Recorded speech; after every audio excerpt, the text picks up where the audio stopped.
happening. Intent is big. Okay. Oh, Oh, John McMullen can't find the link. It was just sent to him. Oh, Jesus. Roxy?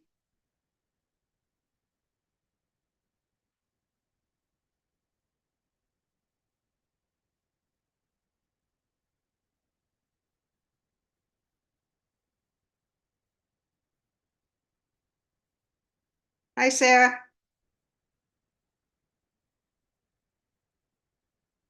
Oh, dear God.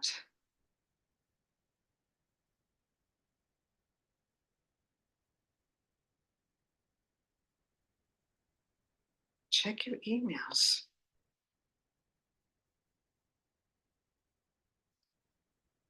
Jesus Christ.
I'm calling John McMullen.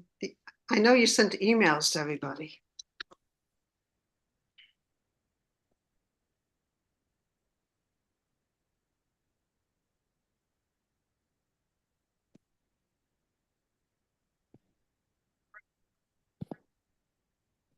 Okay, John, email was sent to you.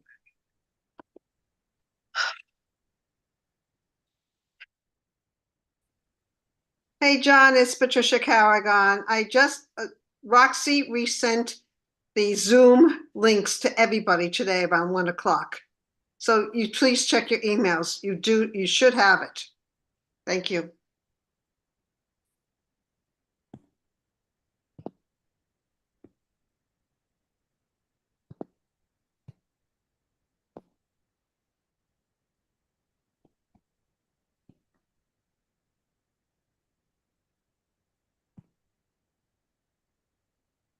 Hi, everybody.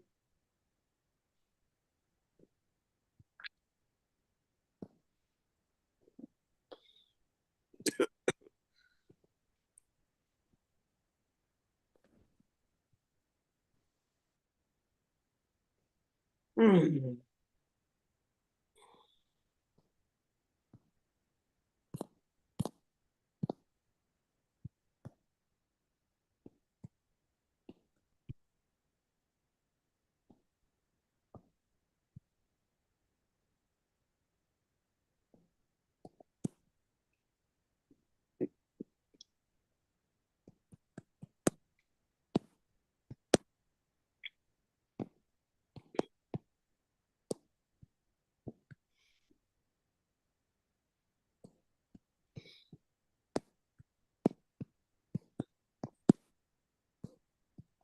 Patricia, do you know how many days Passover is?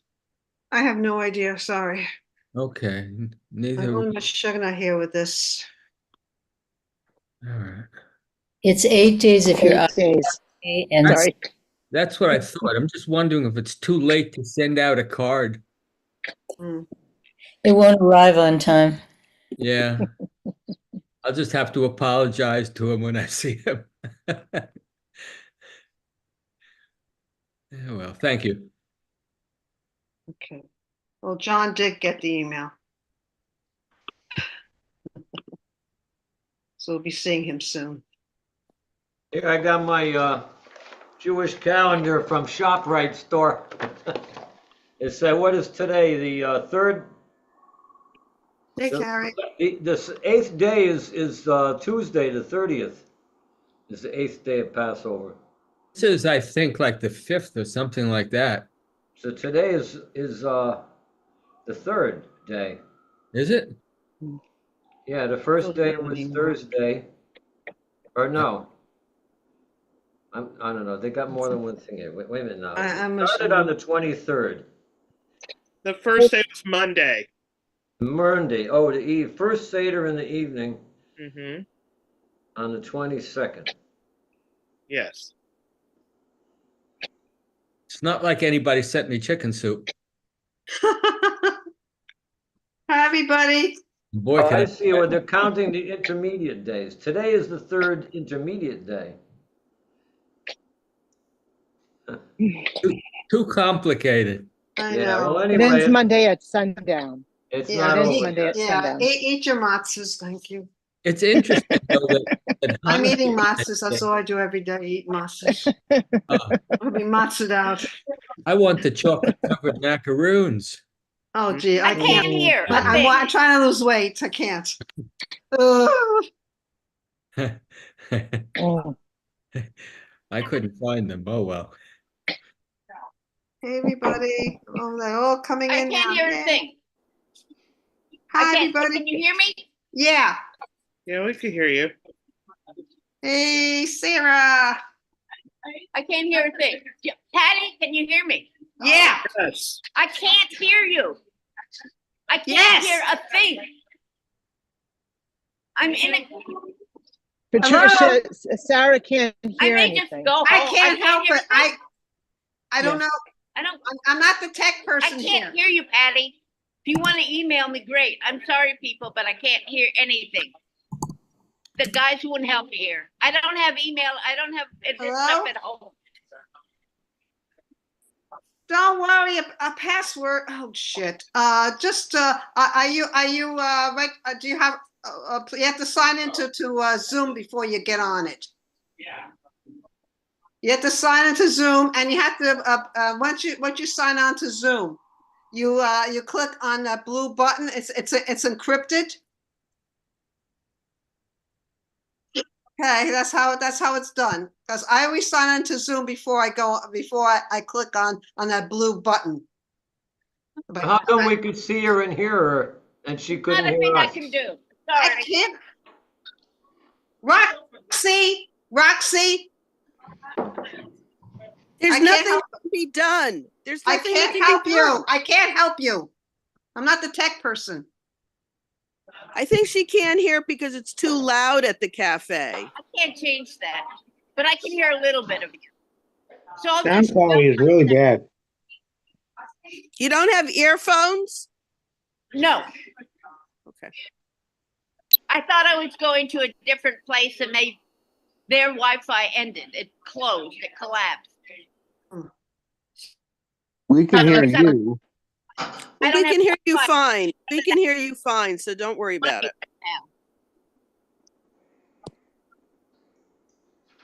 Okay, let's just go on. Is Cornelius here? Not yet.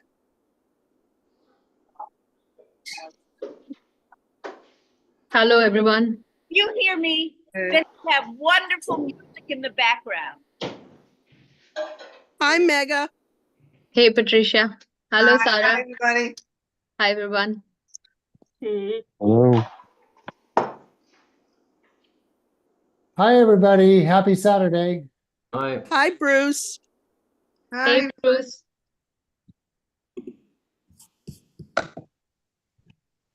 Thank you.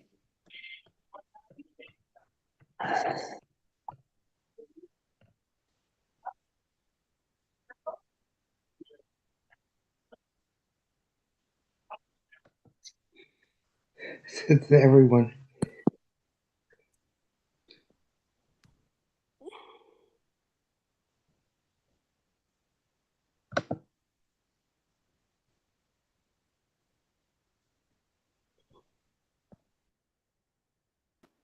Oh, John McMullen finally made it.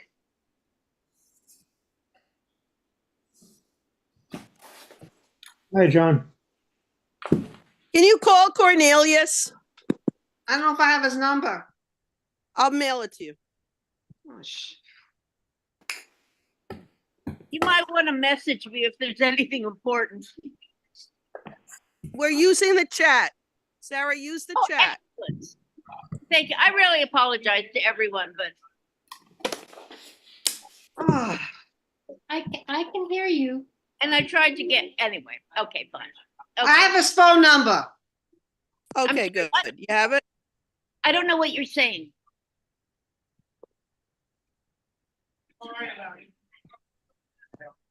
Cornelius, hi. It's Patricia Carrigan. How you doing? We're on now. I know. I sent you an email. The passcode doesn't seem to be working for me. Cornelius, you have to sign into Zoom before you do that. Sign into Zoom and then click on that blue encrypted things, sign on. Wait, I've got, yeah, I know, but it's telling me it needs my email and it needs a password. Giving it both my emails, my AOL email and the campus email. Okay, Patricia. Hold on. Signed in. Patricia, Cornelius yes. signed in with his school ID. You have to use your school. You have to use your school number. ID. You have to use your school number, okay? The school one. Okay, give me a second then, okay? Okay.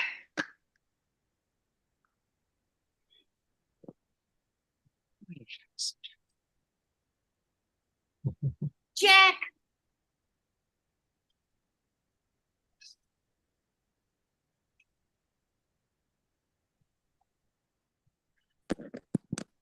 Hola.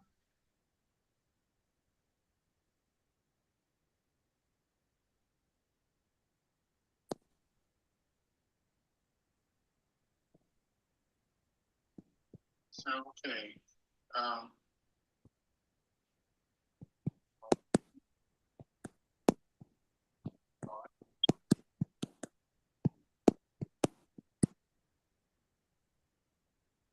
Oh, gosh. It's an incubator, but it's under. Sorry for the delay.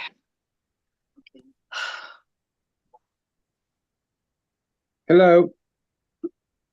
Hello. Hello? Hi, Jack. Bonsoir. Bonsoir. Hey. Hi, Carrie. Hi. Hey, Jack. Brownstone Poets? Yes. Bye.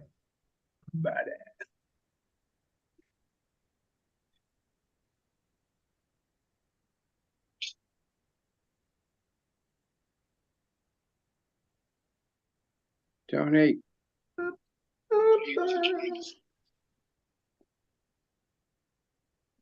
do this. Hold on.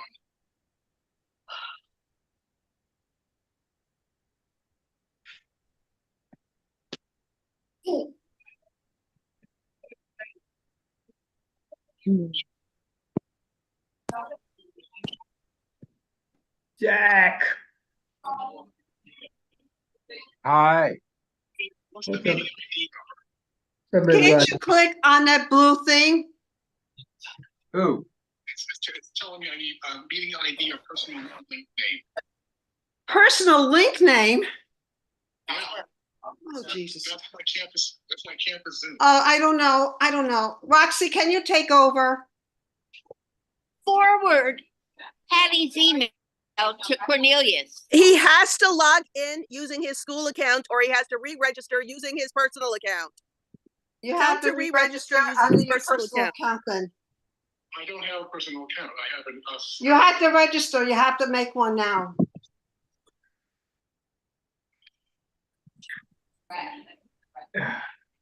Or he's going to have to log in using his school ID. If he logs in using his school ID, then he can just click the message. Can you log in with your school ID? I got it. Hold on. I got it. Let me try this. Hold on. Okay.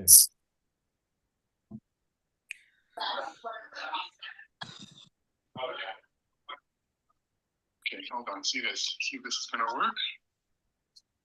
Oh yeah. Okay, hold on. Almost there. Hold on. I'm coming. Hold on. I'm coming. Here's this label for this brush order TVs. Oh. It says I'm successfully registered.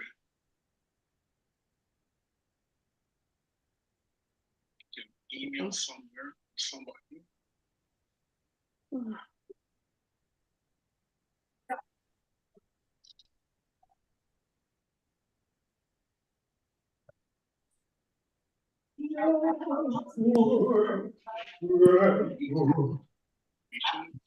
from you. It's in tight. Try it again.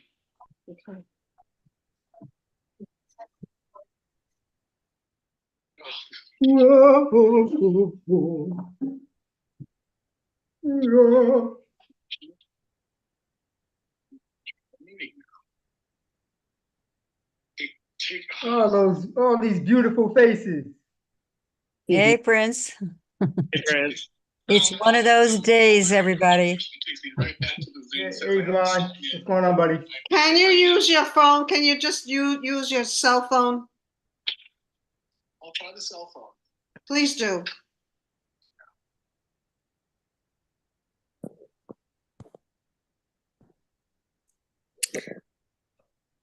Patty, do you want to send him the link to the YouTube so he can watch it at least? This is Cornelius Eady. He's a feature.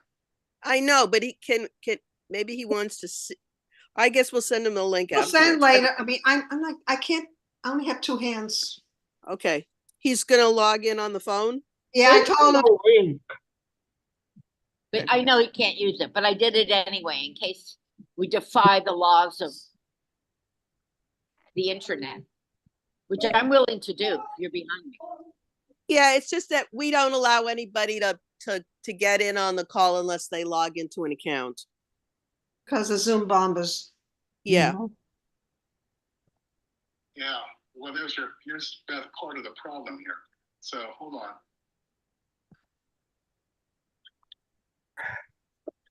I'm registered, but for some reason it's not letting me in.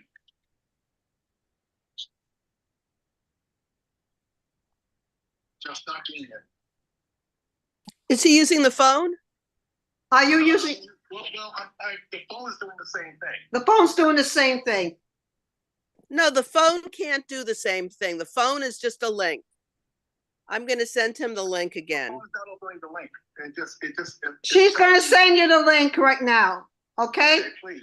Okay. She's gonna send it. Okay, goodbye. Send him the link again. It's on the email, but I'll send it again. Okay.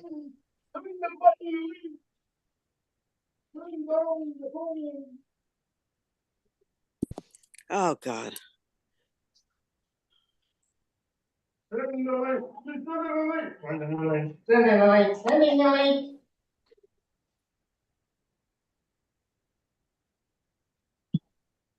Who's on first? She's sending the link. She's sending the link. She's sending the link. She's sending the link. She's sending the link. Sending the link. Roxy, I sent his Okay, phone guys, number to pull you it. just in case. Because I have to host soon. I don't know what to do with this. It cannot be on the phone when I have to host. Please stop repeating it. Sense. I have to find his registration link, which is now, of course, disappeared. Ugh. Ah. You know what time it is. Gonna be the I think we need to difficult one, but start the no, meeting. We need to start the meeting, guys. Okay, we're gonna do it. I'm and- sorry, Cornelius. Okay, first of all, who Okay, wants start to the be? recording. Give me a second. Okay.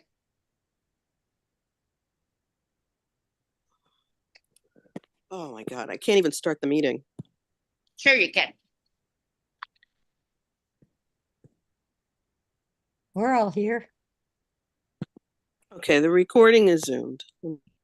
Hi, good afternoon, everybody. Try this again. Thank you. Welcome to Brownstone Poets. Happy Poetry Month, everybody. We're in National Poetry Month, and happy Catter Day to those who celebrate Catter Day, and happy Independent Bookstore Day. And so enjoy, everybody. We're here for I have three fabulous speakers: Cornelius Eady, Sarah Sarai, and Bruce E. Whitaker. Okay, well, hopefully we'll get Cornelius soon, but I just want to figure out who would want to go first.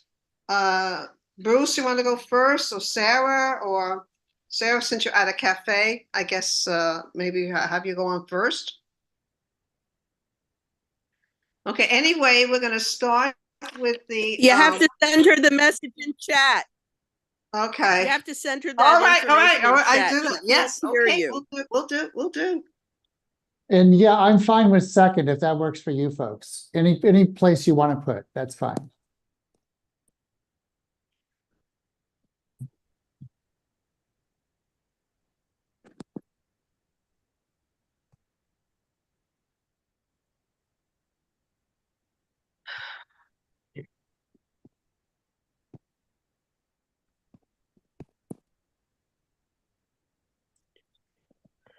Oh my God.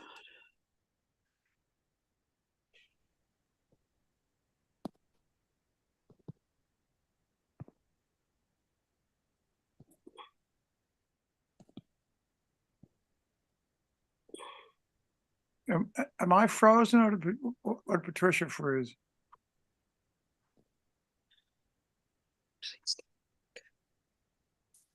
John, you're good. We can hear you. Okay. I sent a message to Sarah. Okay, we're going to start with the first. Okay, this is how we're going to do it. The first 10 open people, and then we're going to have features 1 and 2, whoever is going to be now, because Cornelius, I don't know, Cornelius is not here, and I just sent a message on chat to Sarah. Oh, Then okay. we're going to have a 15-minute break.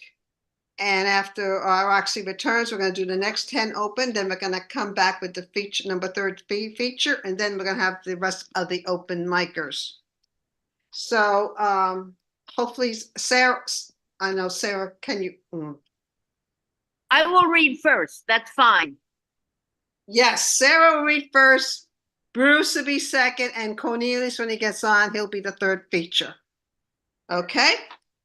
Okay. If you have any books to promote, any upcoming features, please use the chat to list whatever you want. And we need the chat is a safe space. We don't want any negativity there. Just be friendly, be cordial. We don't want any arguments here.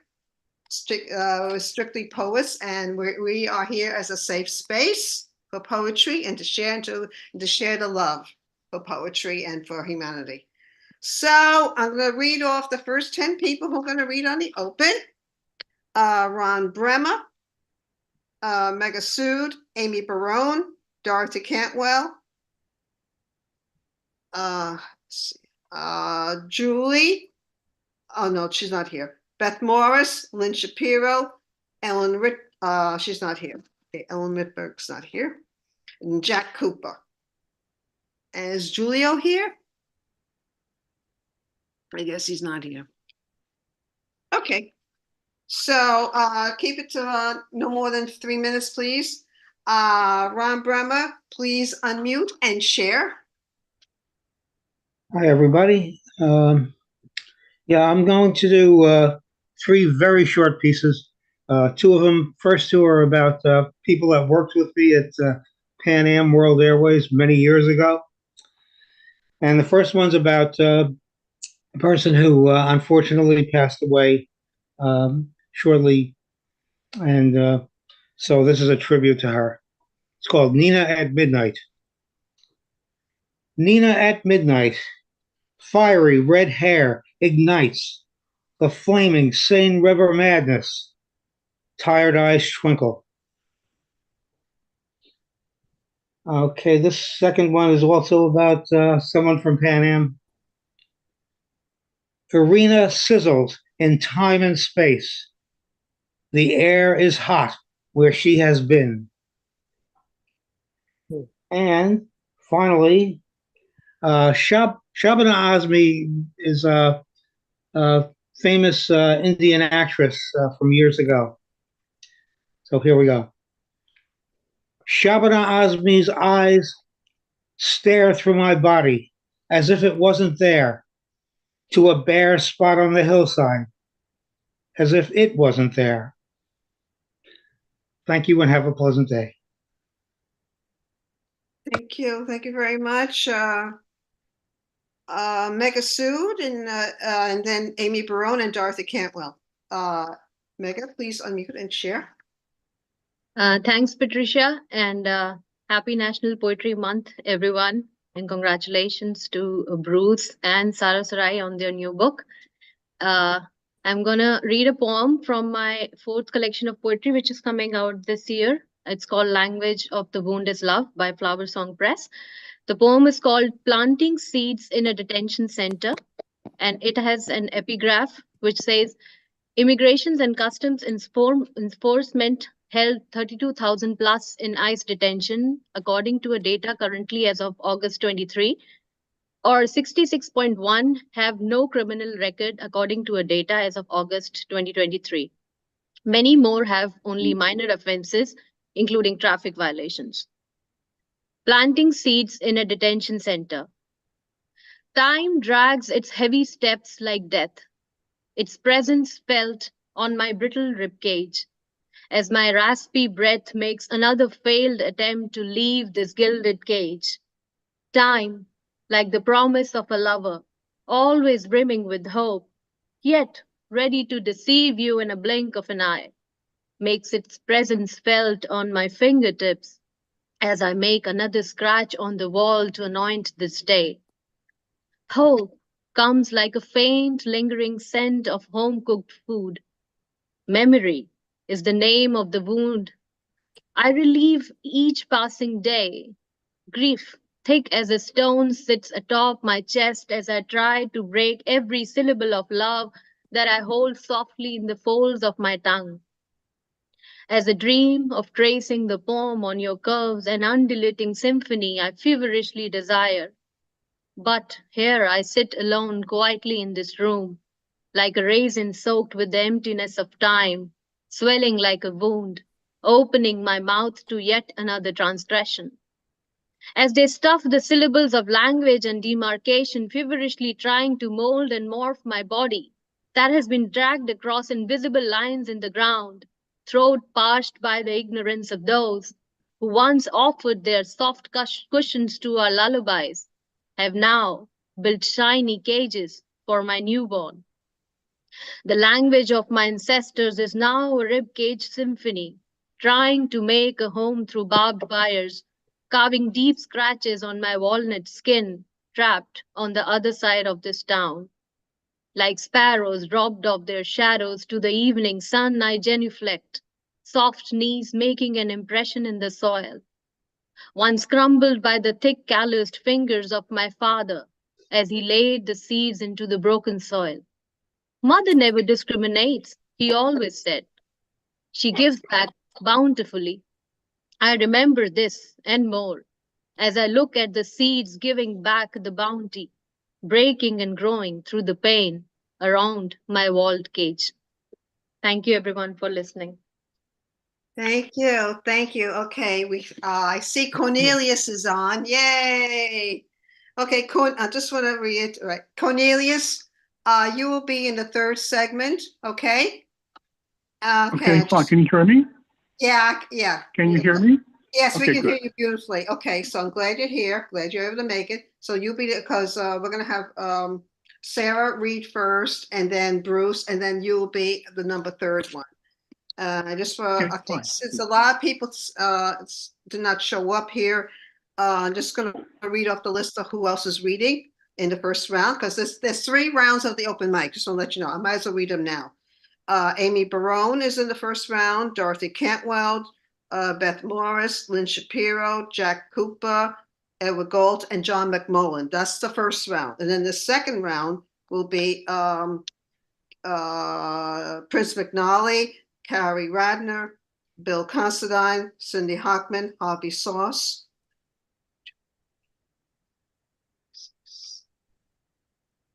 Peter Kozlowski, Karen Newberg, Lydia Cortez, Judith Reitman, Jeff Cottrell, and Ron Cohn. Okay. And then the third round will be Zeb Torres, Phil Linz, Andrew Kaufman, Daniel Damiano, Bertha Rogers, I don't think she's here, Margaret Sirocco, Elizabeth Lara, myself, and Roxy. Okay, so we're going to go back to Amy Barone, unmute and share. Thank you. Okay, I'm going to read a poem called Secret Forest. In the foothills of the Catskill Mountains, below Cairo's abandoned sandstone quarry, a few hours from New York City, sits a prehistoric forest with rocks and fossils, roughly 385 million years old.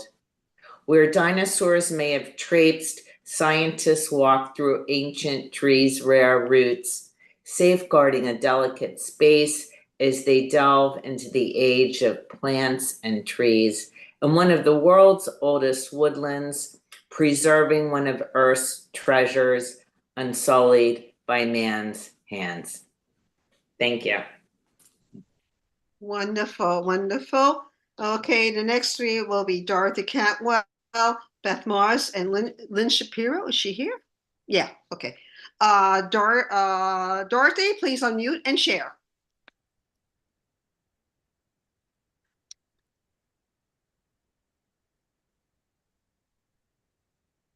I'm really happy to be here to listen to such wonderful poets, and thank you for doing this.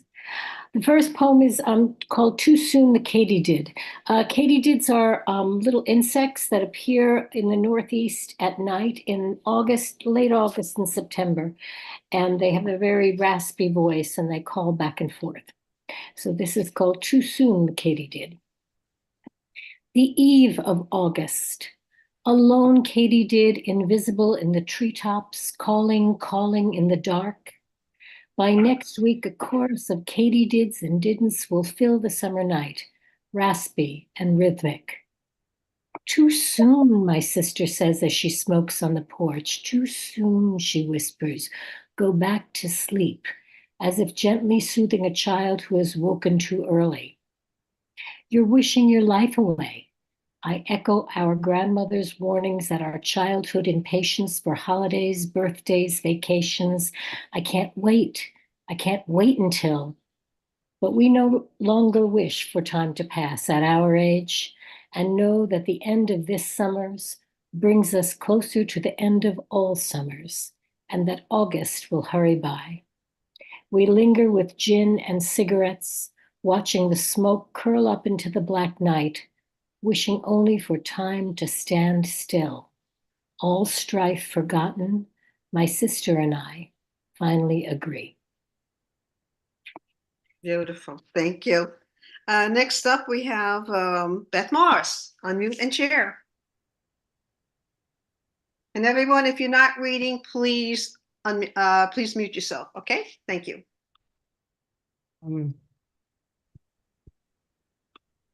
Am I on screen? Yes, can you see me? Yes. Okay, great. Excuse me for the dark eyes.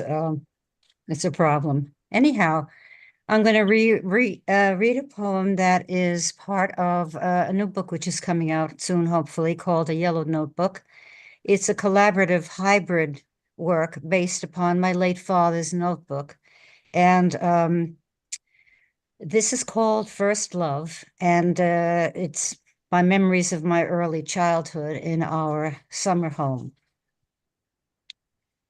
By the way, it's coming out in the anthology of Brownstone's poetry anthology for 2024. Thank you, Brownstone, for including this. First Love. His name was Edgar.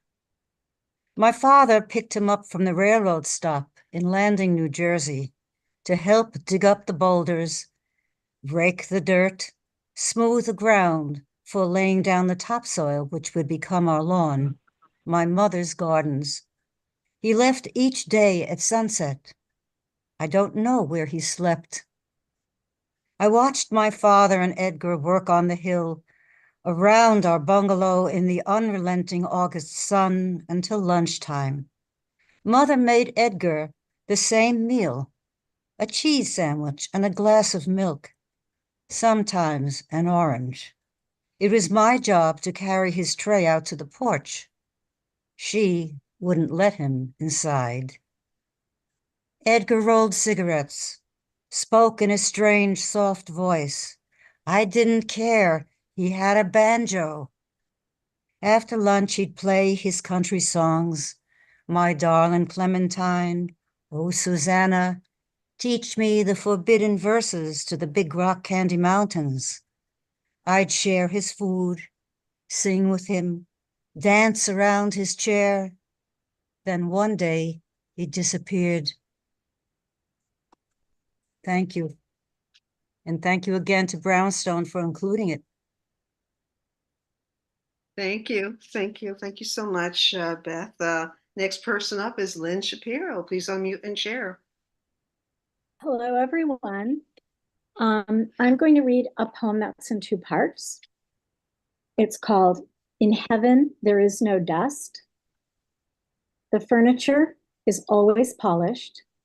The period rooms ordered. The first room, nap time. Sun streams in from the alleyway. I stand in my crib, let down the slats, take leave of the afternoon plan, pull myself onto a chair, sneak open a top drawer I can't see in, and a handkerchief of ragged white moths escape.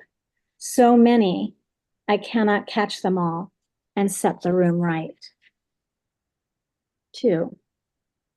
In the morning, before the museum guard arrives to turn on the lights, the furniture in the shaker room shines. No blemishes show, because there are none, not even under the ungodly exhibition lights. Nor are there flourishes, evidence of individuality, which would cause attention, unintended, lead the mind astray.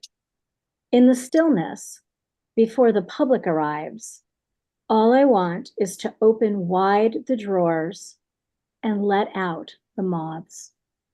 Thank you. Beautiful. Okay. Beautiful. That was okay. Okay. Edward Gold, please unmute and share. And then after Edward, it'll be John McMullen. And then we'll be finished with the first round. Then we're going to move on to the fabulous features. Unmute, please. Thank you. This is called Eviction. Oh. The lawyer was silhouetted against the light from the window behind the judge. I remember him hoisting his file cabinet-sized briefcase upon the table in front of him, a burly hand gripping the handle. It was a big hand. I represent landlords and their claims against tenants, he said. I could not see his face, just the hand and that big briefcase.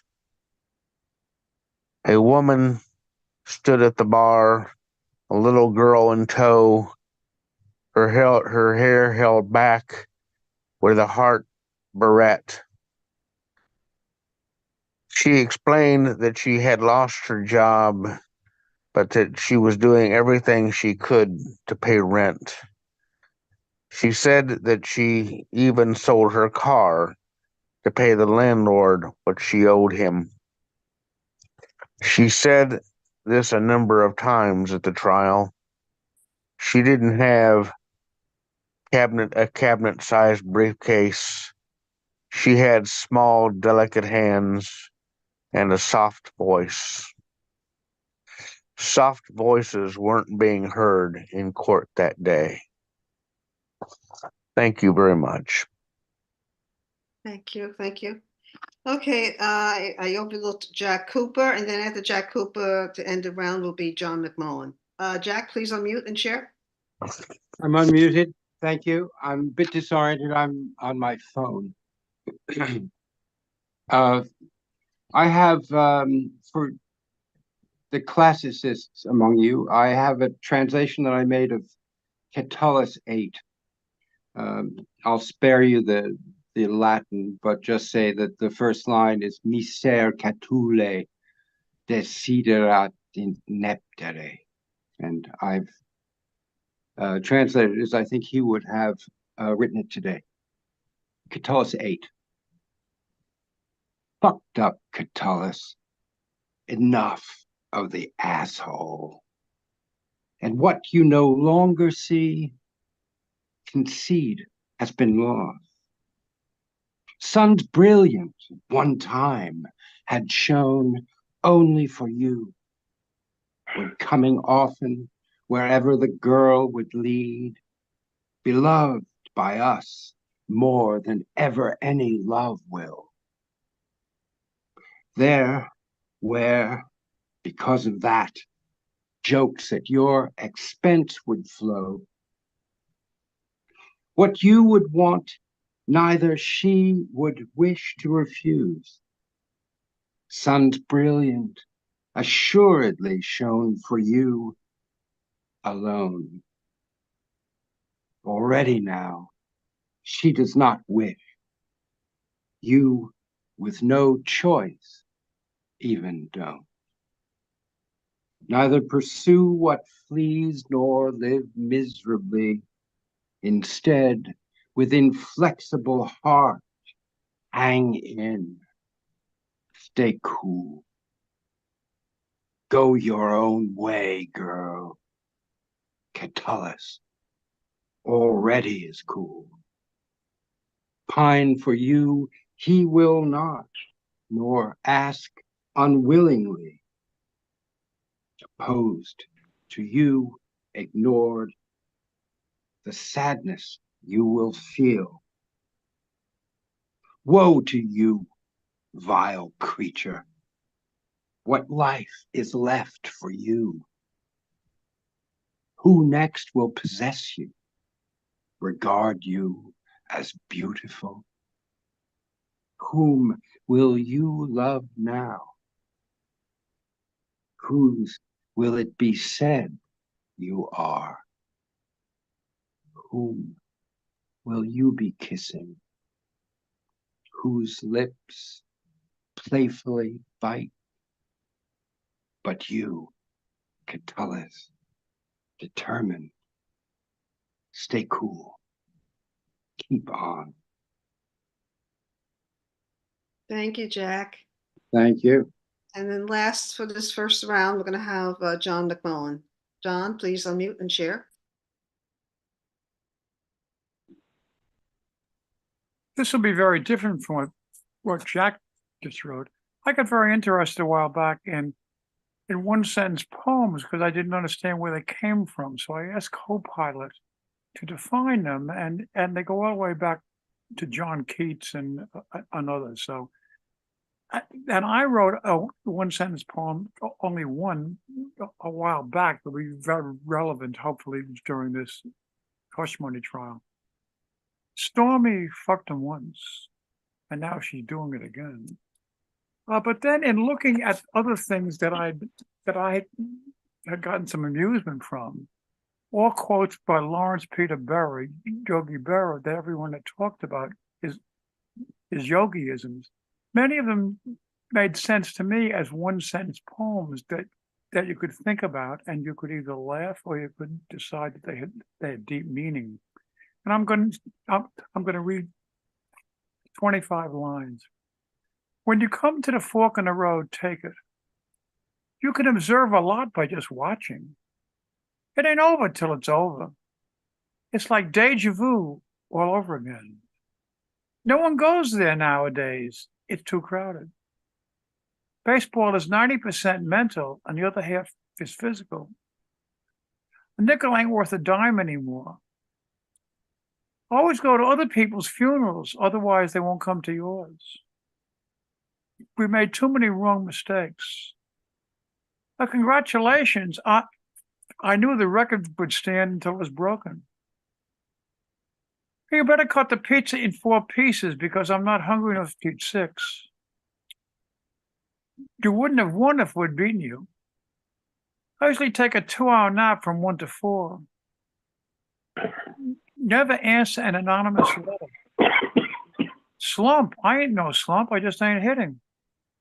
How can you think and hit at the same time? The future ain't what it used to be. I tell the kids, someone's got to win, somebody's got to lose. Just don't fight about it. Just try to get better. It gets late early out there, and that has to do with the left field shadows at Yankee Stadium because of where the ballpark is and when the sun comes in. If people don't want to come out to the ballpark, no one's going to stop them. We have deep depth. Pair up in 3s. Why buy good luggage? You only use it when you travel. You've got to be very careful if you don't know where you're going because you might not get there. All pitchers are liars or cryberries. Thank you for putting up with both Yogi and me. Thank you, John. Glad you're able to get on.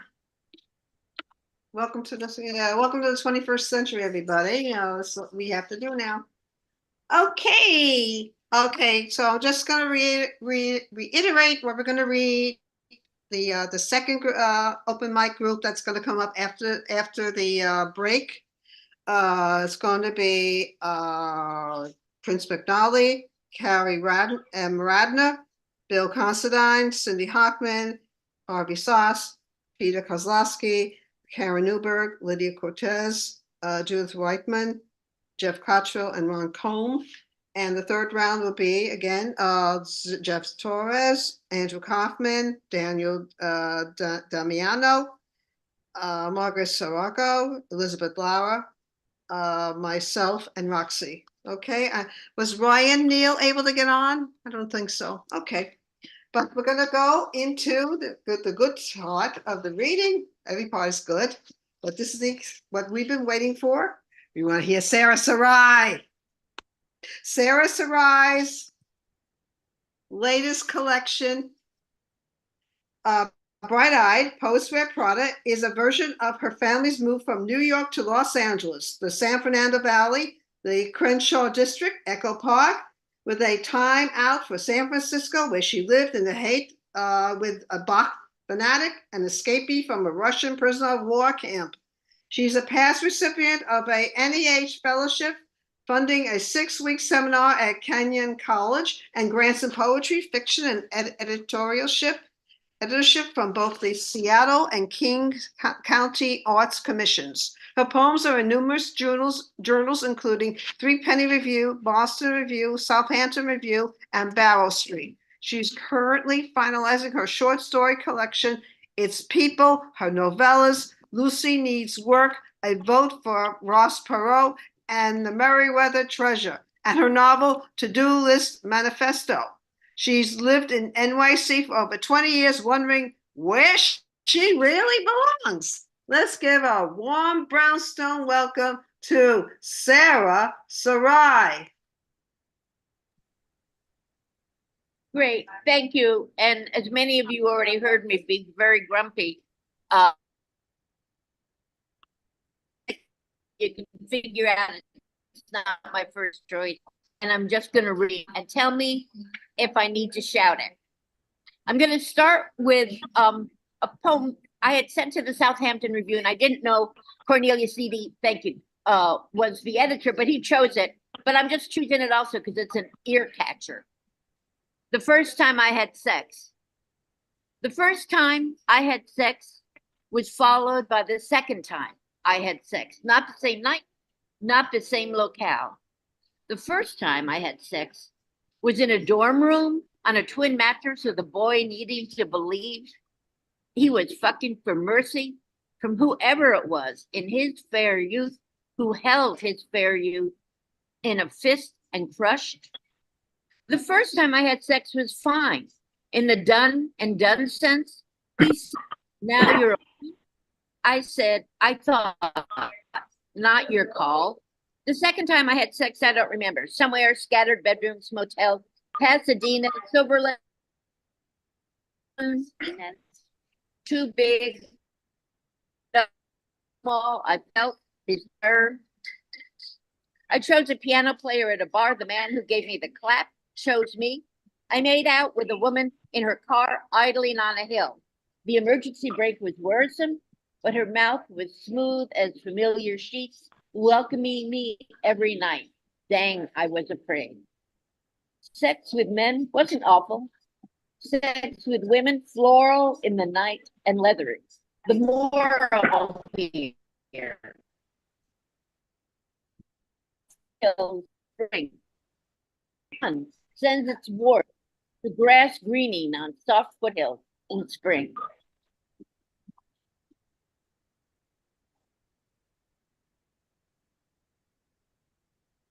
Things, oh, I'm reading, this is it without.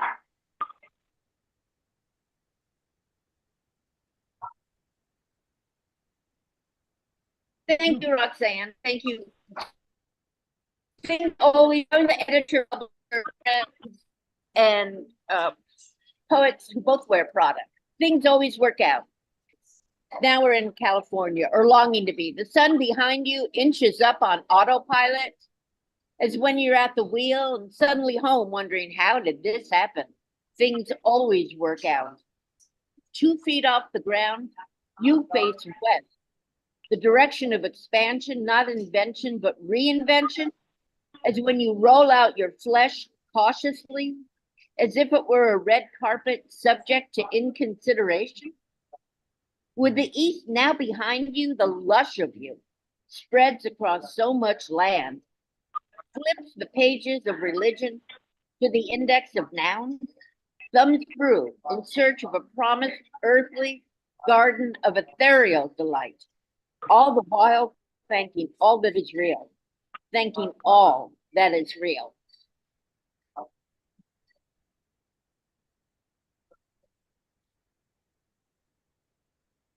I'm sort of raised to believe a lot of this wasn't real because I had a Christian Science mother, so it's just, I'm still never sure. So we moved to LA, and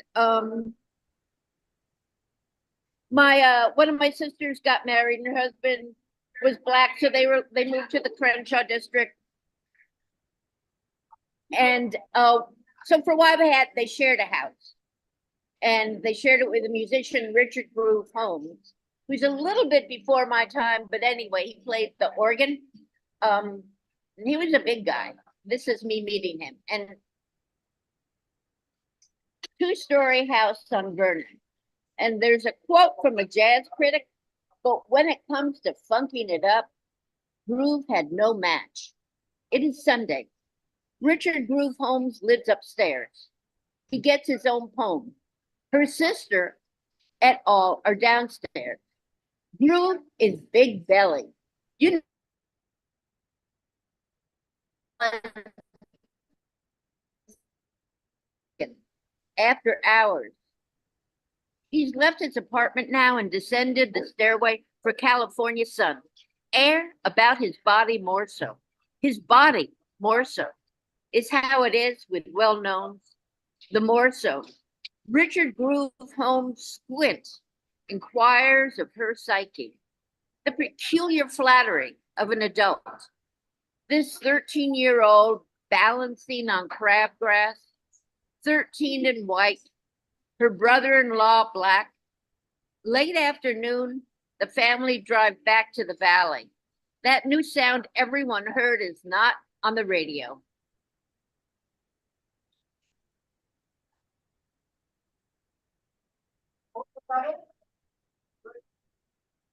So when I lived in San Francisco, for a while.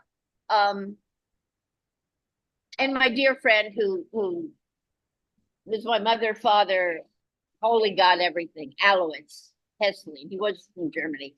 Anyway, it was very verbose. Peril number 52 of having a mother. Alois tucked up fastidious habits he observed while engaged in love excitation. Bus drivers on hate were clued in. Shop clerks, everyone in a radius knew his pride of ownership. I wish mom talked sex as much as he did. I wish she talked to any. I know lots about travels of the spirit. I'm sort of mental. May I take off my clothes? That's a prayer. May I take off my clothes, roll about, and know the cloud of unknowing? Sweetie, it wants to be known, don't you think?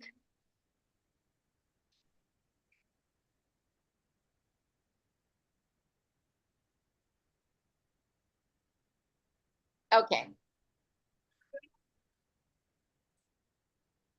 Back to LA, and patios and just my family. Thank you so much. My family, my father's Jewish, my mother's Christian.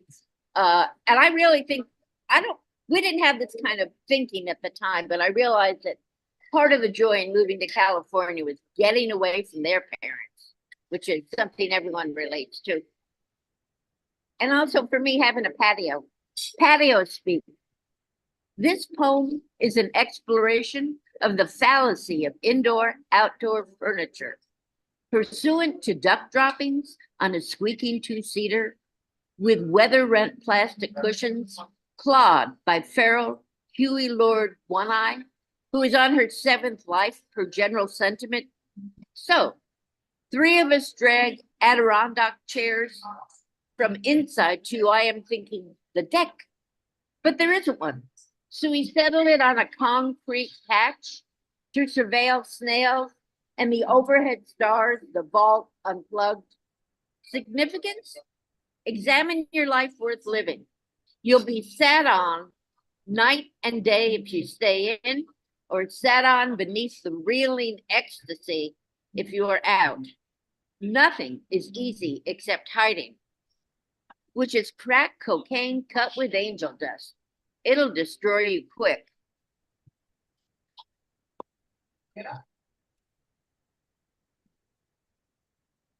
Okay, Mrs. So when this was published, it's published with it's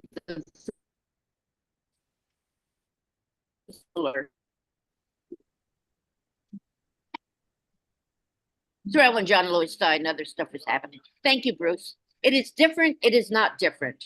40 mugshots of freedom riders arrested 24 May 1961 and jailed. Jackson, Mississippi. John Lewis is 3rd from the right, top row. C.T. Vivian, 2nd row, 2nd from the left. In Louisville, Kentucky, 435 mugshots of as many protesters jailed, saying her name, Breonna Taylor.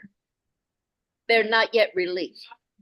And 400 more freedom riders. I can't find them all. Those solid of will. I'll be done soon.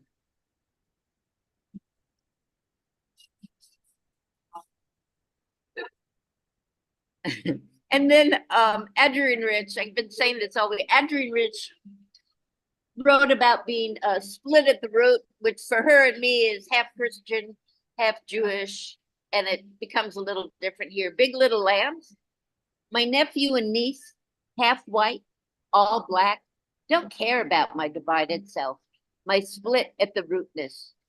Christian, blah, blah, Jewish, blah, blah, white plus white is 2 whites spooning in a pudding of white. With all respect to my folks. Hey, I know black is not for sure saintly, as most saints are not for sure saintly, but for their time on the rack. Let's rest this poem on an oven rack, as if it were lamb led to dinner, a lamb dripping with blood, connection, and shame. This poem is heliocentric as the ego basking in itself. Nephew and niece, they grow, as we're said to in California, sprouting leaf after shiny leaf, happy as neon or sundrops. Aaron, Thank me for the 50. Come on. Sing happy birthday. That may be it.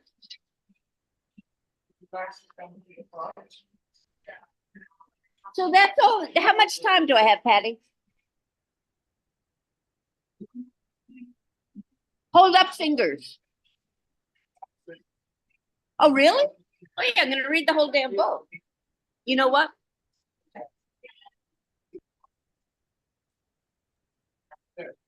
Do the Girly Girl poem.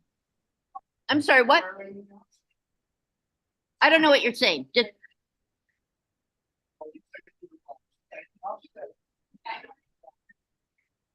I'm trying to minimize Zoom. Do it in the chat, Prince. I did it. Yeah, don't tell. Yeah.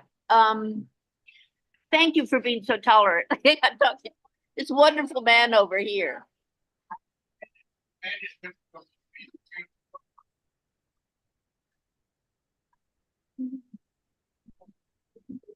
Okay.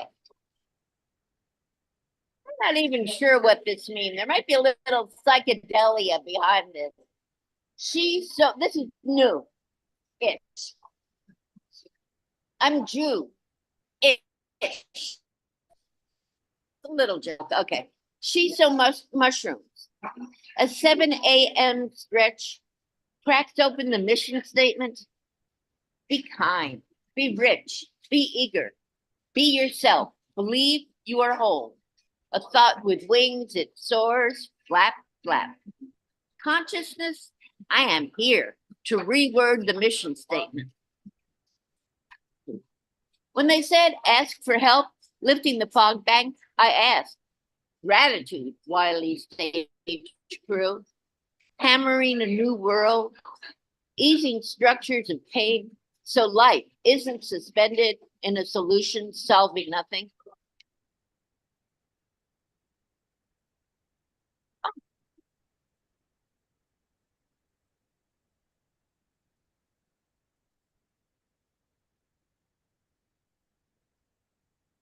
Sorry.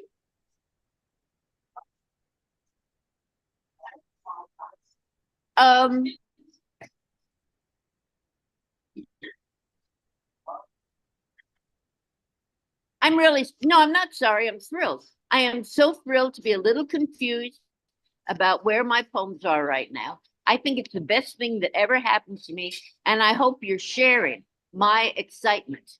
Yes, you are. I feel it. All my documents backed up, poetry file, submission list, new poems. Here we are, sister or brother. I only have 2 cousins and one's a neo-Nazi, so I'll be done in a second. And the ponies. We lottery won this green complexity, blew it on payday loans and the ponies, worship complementary theologies, soul as battle, body as battleground, reckoned with an insect madness hungry to shape our will. Still, I learned to have fun until I remember my mother sat reading the Bible while disintegrating more every day.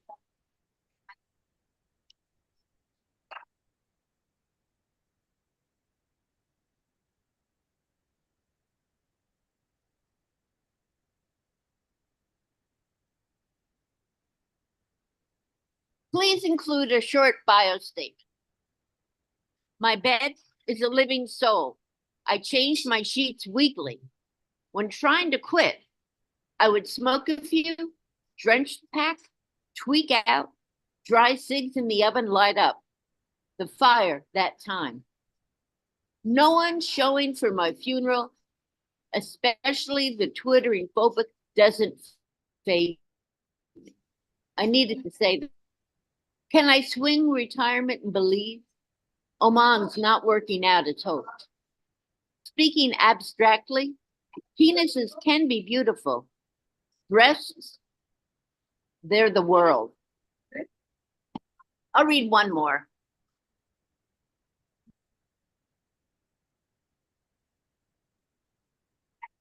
Okay. This was written, what's the word, ekphrastically to, or after one of Faith Ringgold's quilts. So we've all seen enough to be able, it was a beach and people, buildings and the sky. Most of the marriages, Ringgold's Tar Beach too. The Messengers,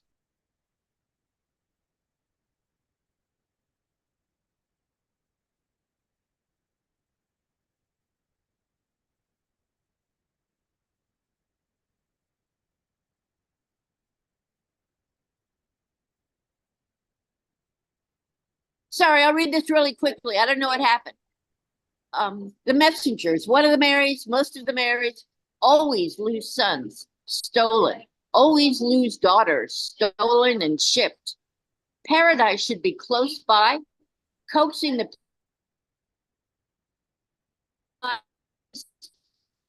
cripple's heart. All the one God point skyward to the tip top of your inside brain. When will it end? Will it end? And so on. The sun shines on your outside brain, pursues a glow but languidly. I worry the world has given us hope. Thank you very much.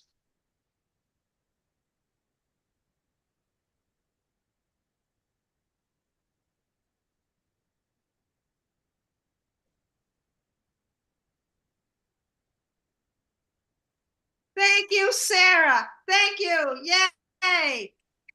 We did it. We did it. You did it. Unbelievable. We made it. Yes. Yes. Okay, we're gonna unmute everybody and just give Sarah whatever applause. I know she probably won't hear it, but show some emotions, whatever she'll see on the screen. Great set poetry, girl. Awesome. Girl. Really. Okay, just send your love, do the emoticons, the emotions down here, reactions. Send it now. She deserves it. She's strong. She pulled it through, and we're happy for her. Okay, we're gonna everybody go back to mute, and I'm gonna introduce our second one before we go into the our intermission. Bruce E. Whitaker, Good Housekeeping, 2024. Okay, from Poets Wear Prada is a book life reviews editor's pick, The Elk and in the Glade. The World of Pioneer and Painter Jenny Hicks was also a Book Life Reviews editor's pick and placed second in contemporary poetry at the Book Fest Spring 2023. His crown sonnet about the culture of violence won the Nebraska Poetry Society's 2023 Open Poetry Contest. His poem Garuda in Forest Park is part of the 2024 edition of Queensbound.com project matching poems with subway stops. His poems have appeared in many anthologies and over 35 journals. Leave Meeting was a sample poem in Diane Lockwood's craft book, The Strategic Poet, Terrapin Books, 2021. He has been nominated for a Pushcart and Best of the Net. A Nebraska native and former theater executive, he lives with his husband in Queens, New York. More information at www.brucewhitaker.com.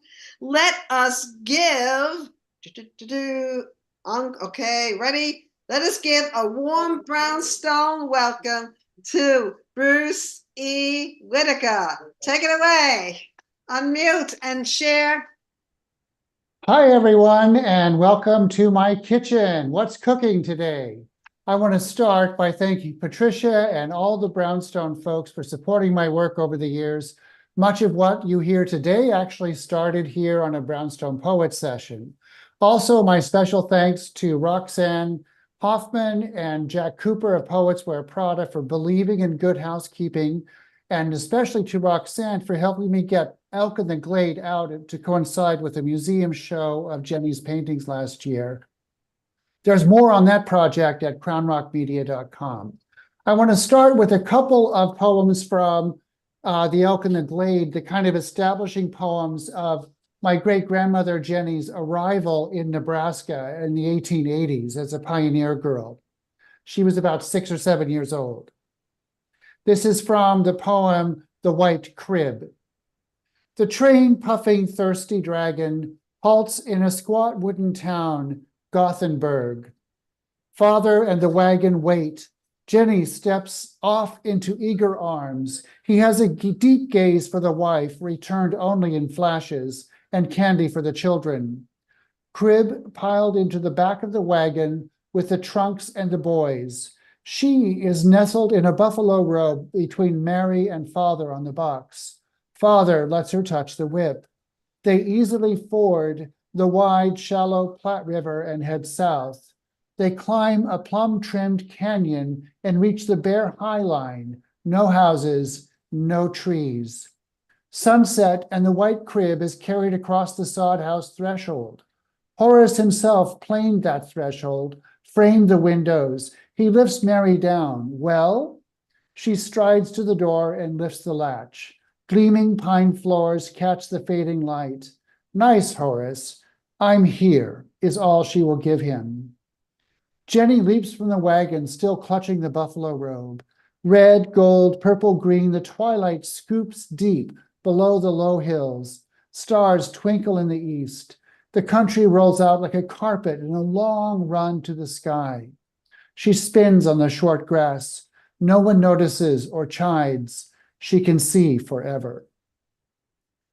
So that was her arrival. And after getting married to Arthur, she raised 3 daughters. And unfortunately, Arthur was killed in a farming accident in the 1930s. And after that, she moved back into the town of Farnham, Nebraska, and began her career as a landscape painter. She was in her 60s. So she moves into the White House. This is coming to the White House. A few days later, Ruth, her daughter, stopped off with her friend Gladys. They found Jenny in one of Arthur's old shirts, the pantry wall lined with 3 paintings, a mountain cabin, a howling wolf, a cowboy on horseback, fighting through a blizzard to make his log cabin in the night. Mother, Ruth beamed, will you look at this? Gladys paused in the door. Jenny, my land, I had no idea. Jenny smiled. Do you like them? Oh, yes, sure I do. Oh, which is your favorite? The cowboy. Yep, the cowboy. That's a nice one, Mother. Ruth held it up. You can have it then, Gladys. Oh, Jenny, no. Yes, please, what am I going to do with it? I just paint these to pass the time now that, well, the women paused. It had been such a short time, really, since Jenny, I'll talk to Harold. I would like to have it, I guess, but I'll pay you for it. How much? Oh, no, please. No, now, how much? Jenny shrugged. A couple of dollars. Mother, I think you mean $5. Gladys smiled. Yes, that's about right. $5. Jenny shook her head, but said nothing. Soon the White House had a steady traffic and Jenny was in the picture trade. 2 or 3 pictures sold a week. Mountain landscapes, wildlife, horses. She copied prints, catalogs, postcards, and charged by size. She was a seamstress who sewed in oils to a pattern, often on demand. Her colors and brushstrokes were compelling, and the lush landscapes brightened newly electrified farm homes looked out on featureless horizons, though the brilliant skies at sunset could mirror her canvas peaks. So that's a taste of The Elk in the Glade. Thanks again to particularly Roxy for helping me get that book out in time for her first museum show a year ago now in Nebraska. I'm also working on Poem a Day this month, and I wanted to share a poem that I wrote during that process. It's called Migrations. We were talking about a sick friend in San Francisco when I broke a cup while watching it. Tiffany Audubon pattern teacup, but I used it daily for cafe latte. Ridiculous, such a thing in our little place. Me pursuing a theatrical dream and therefore broke. He had gotten it for me because he could. In Restoration comedy, China is often a euphemism for sex. I burst into tears. I'm afraid what this means for us, I blubbered, fishing the shards out of our little sink. He was about to move out to LA for work, leaving me to carry on my dreams and whatever remained here without him. It was beyond repair, but replacement would not heal the breach in our through lines. He would move. I would finally fly after to find something had hollowed out our first love. Middle age and its disjoinders began at that break. While we and our Autobahn are still together, we were never again such birds of a feather.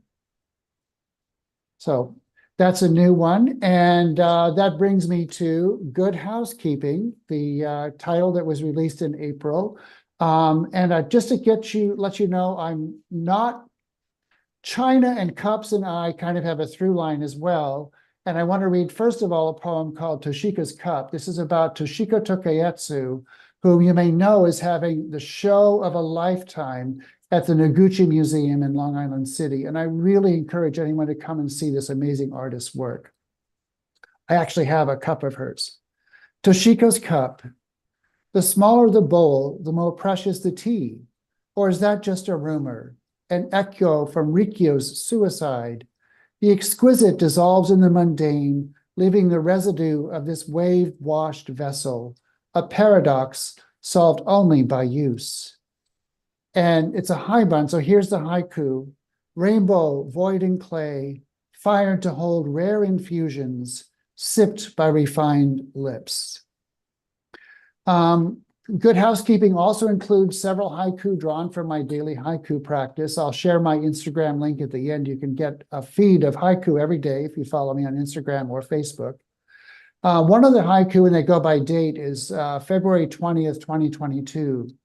Matching all the socks, folding, smoothing the wrinkles, life is a laundry bag. Matching all the socks, folding, smoothing the wrinkles, life is a laundry bag. So Good Housekeeping looks at housekeeping as a metaphor both for our private ethics and responsibilities as also our global. Also from the perspective of a 40-year gay marriage. One of the poems is Hunting and Gathering.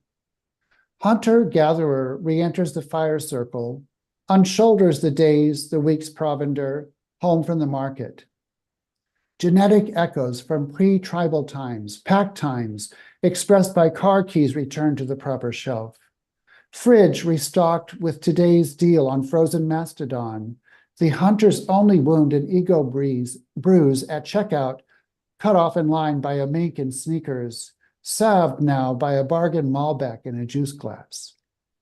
With you, these sapiens rituals ascend to a fantasy fulfilled. Two men folding from the same laundry basket. Decades of prints sepia on the shelf. Only dim margins unshared. Childhood, a stray night on an island long ago. Regrets and resentments simmer beneath in a savory stew of day to day.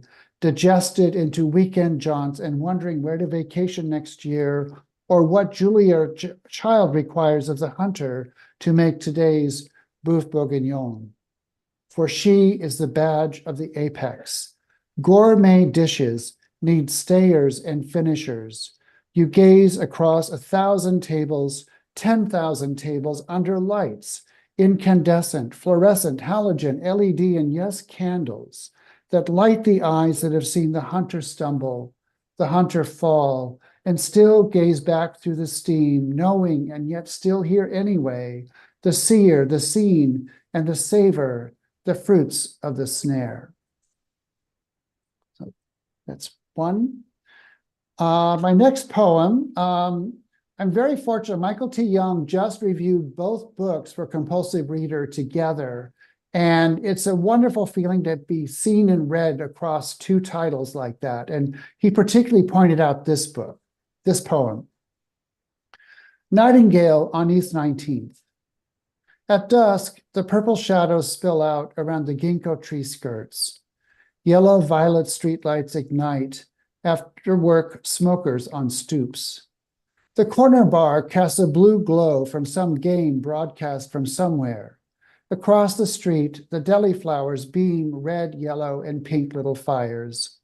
Standing still with my bag at a light, I silence the jostle of pears and ginger ale. Stray meadow tracks pierce my ear, the note of an improbable nightingale, transmuting twilight into sound, chanting the promise and loss of night, silent aches with each caesura, then singing again arcs of awe. A heedless siren squelches the spell, then you flutter in the fan-leaf trees. Again you ignite the air in sound and sanctify this hectic, honest hour. Thank you. And I want to close with a poem. This one in Nightingale I've hardly ever read in public before. And this one actually, the key action to this actually took place almost 50 years ago today, before I graduated from high school. Abad for my protectors. Obad for my protectors. It starts with a little italicized phrase, angels, spirits, gods of place and power, your work begins at the dawning hour. Your breath stirs my dreams and sometimes whispers auguries in my ear, which I forget now as I open my eyes in the first gray light.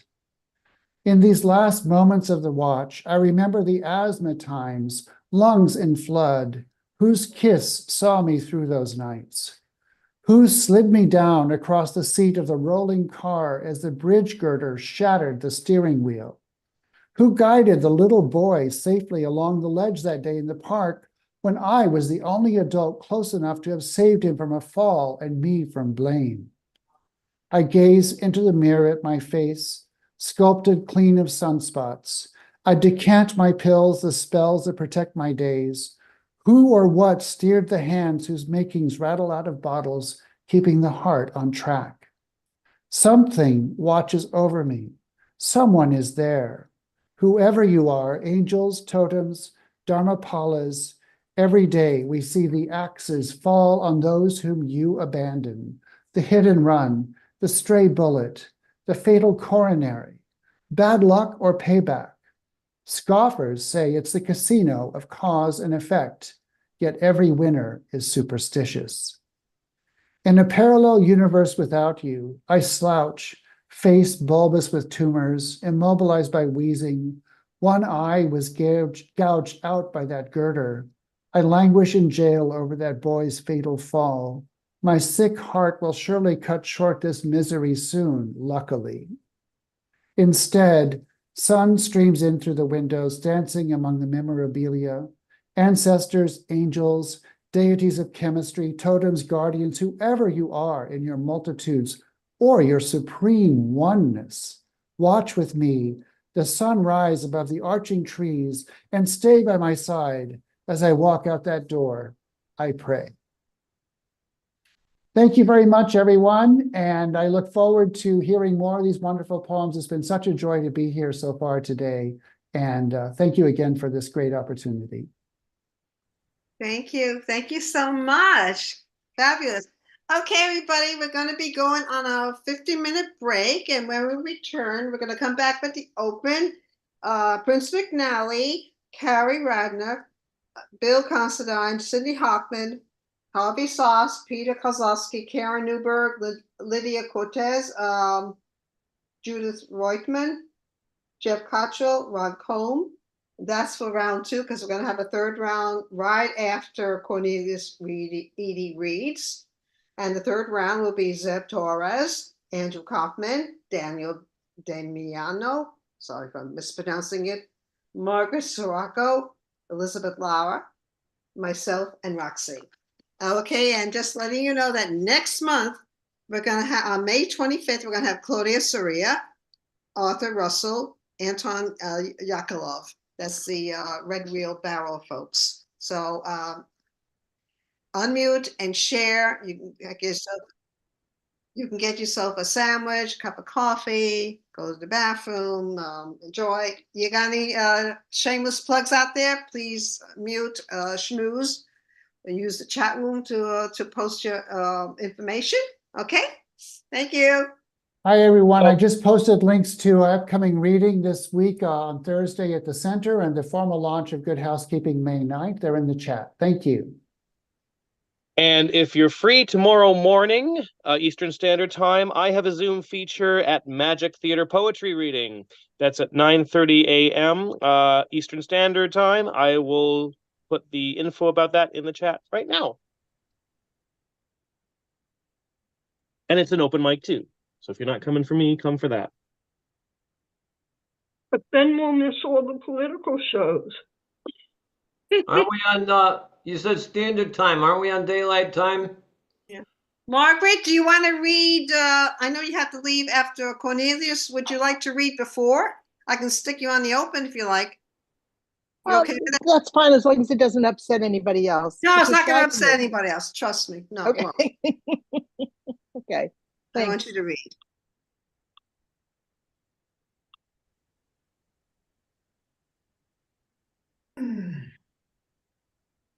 Why is this thing not trying to get it on the gallery? Okay, here we go. Okay. See you guys later.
I'm the host.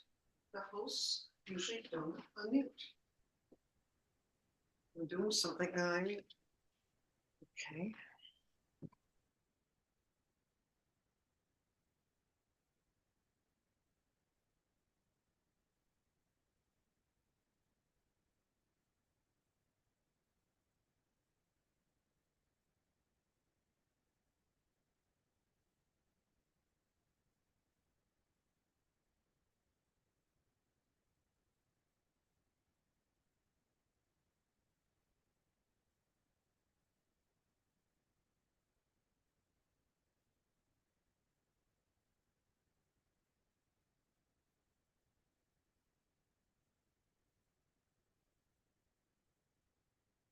Guys, do you want to unmute and talk, schmooze? You feel free to do it. So I'm usually quiet because usually people talk.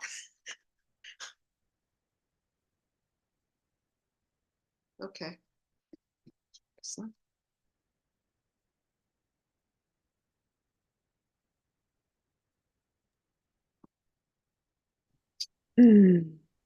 It must be a meditative day.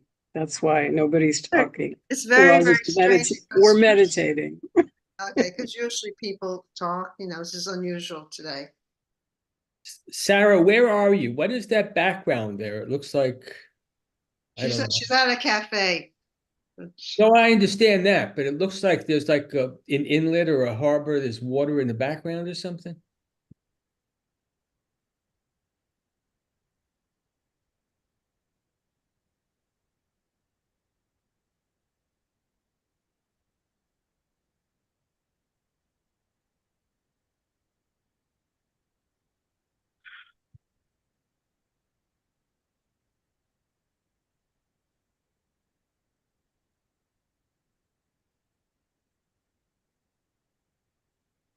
There.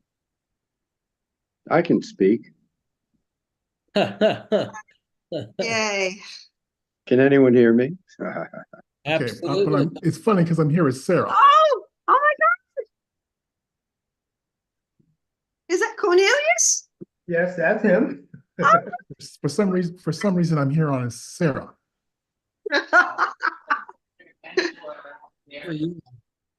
I mean, Ah,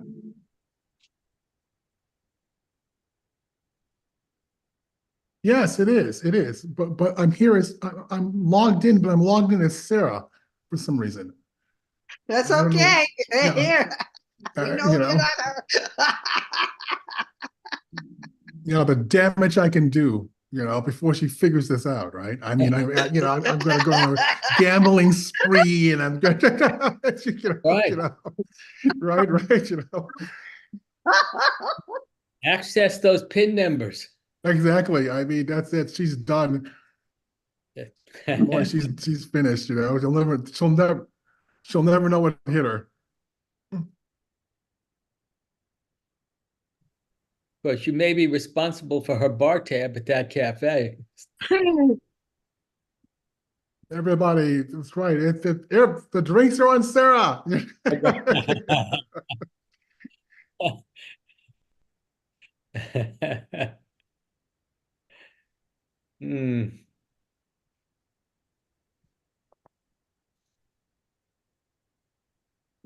Well, if Because I had to mute you. I can't call you Sarah. I had to mute you, Cornelius. I can't hear you coughing. damn. Okay, they changed my name. Someone changed my name. They caught on. Sorry. Oh well. Yeah, it's probably Roxy did that. Hey, hi, Cornelius. Good to see you. How are you? I'm fine. I'm fine.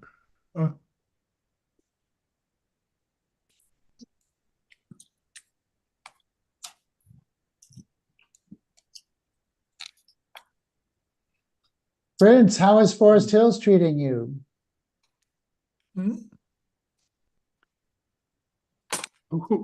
I'm sorry. Was that direct with the Forest Hills? That was to Prince McNally. Oh, okay. Hi, Cornelius. Hi. I'll let you know when I get there. Ah, okay. Who's that? That's Ooh. Tony. Oh. Ah. Ooh, I thought that was somebody here. Go, ugh. Is that a poet doing an exorcist thing? Who was the exorcist? Just wanted to let you hear him snore. Well, at least it wasn't you. Yeah. Patricia, Yeah. do cats ever snore? I don't know. I never paid attention. Only had a cat briefing. My cat snores Okay. very sweetly. I don't know if I snore. That's the problem. They have an app now that you can turn it on to find out if you talk in your sleep, snore, or grumble, or whatever. It records you, your positions, whatever. There's an app, but I don't want to. I don't want to do that. The less I know, the better, right? Better that than spending a night at a sleep center, as I have several times. I have done that too. Yeah. So strange look. I kept a picture of it just to remind myself what it could be like. It looks like I landed from outer space, after having been worked on during an alien abduction. Well, I don't think I sleepwalk because I'm still in the same, basically the same position when I wake. But has anyone ever slept in a sleep center? I have. I have. Really? No, but I mean slept, like really slept, because I've. But you don't think that you are. I would have sworn I was up all night because I couldn't imagine with all the electrodes in me that I could possibly sleep. And yet the graph showed otherwise. Yeah. Time was a charm for me. Yeah. Very strange. Mm-hmm. But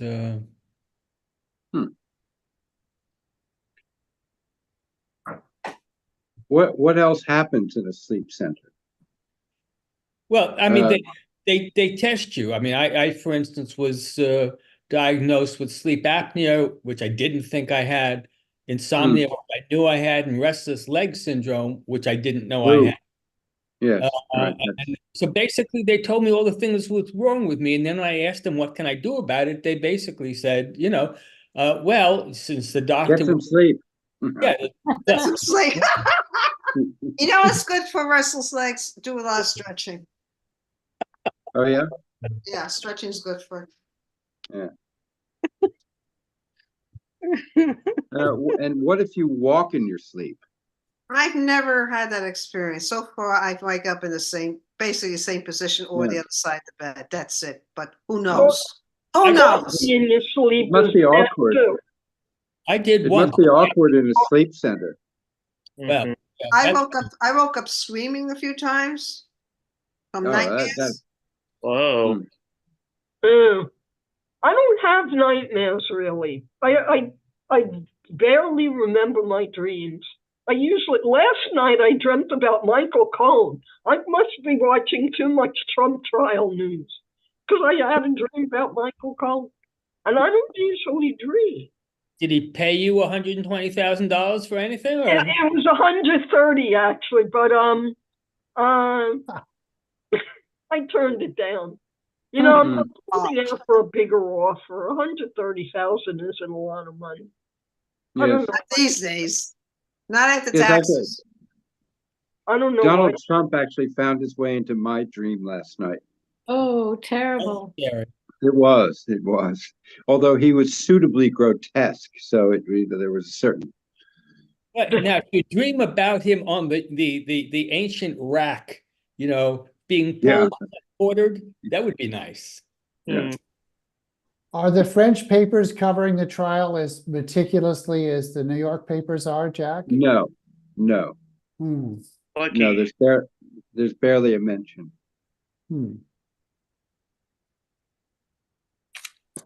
That's interesting. It must be such a funny crime to them because it's sort of business as usual for them. Yes, that's right.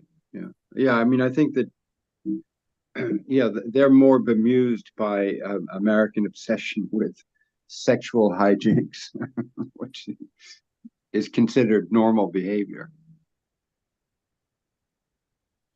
But the Supreme Court, people flipping out over that.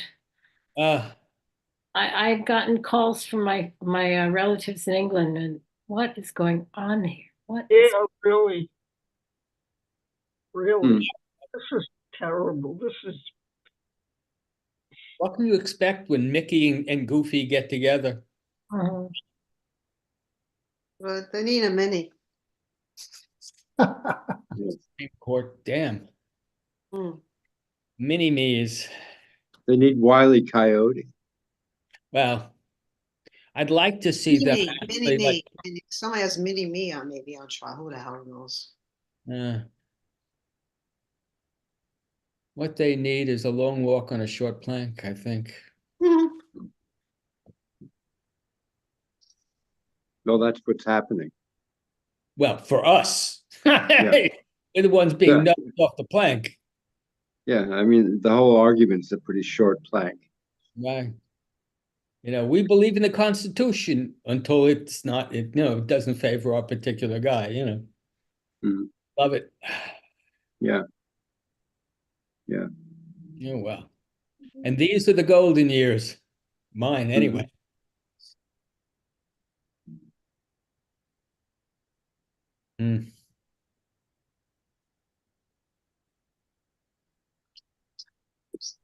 Roxy, understand all Roxy, Roxy, what time should we come back on? On 3:40?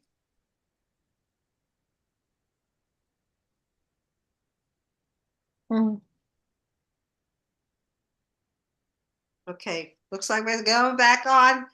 Okay, mute yourselves, everybody. We are going on to the part 2 of Brownstone Poets. Thank you for staying, whoever's here. Okay, we're going to move on for the next several people who are on the open. Try to keep it 3 minutes. We're going to have coming up, we have Prince McNally, Carrie, Bill Considine, Cindy, Harvey, Peter, Karen, Lydia, Judith, Jeff, Ron, and Margaret. Okay. So please keep it to 3 minutes. Prince, please unmute and share. Everybody else, please mute. Meeting. Afternoon, everybody.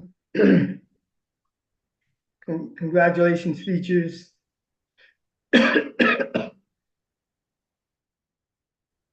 This piece is called Graphic List Poem, She Manifestos, from my upcoming book called She.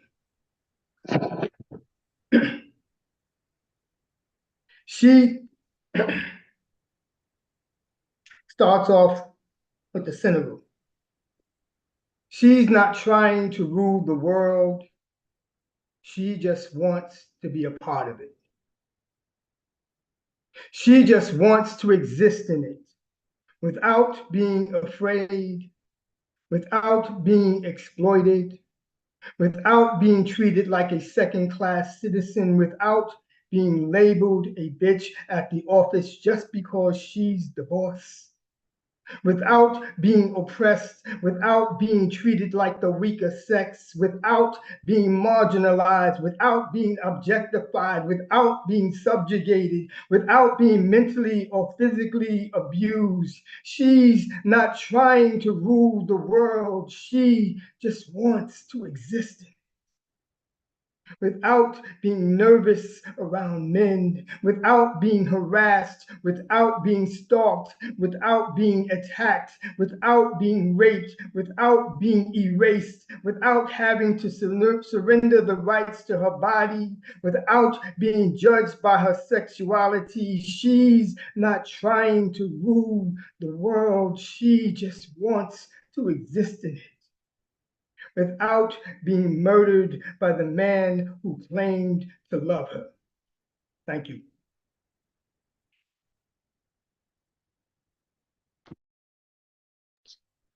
Thank you, Prince. Thank you so much. Next up, we're going to have is Carrie. And after Carrie, we're going to have Bill Considine. Carrie, Hi. take it away.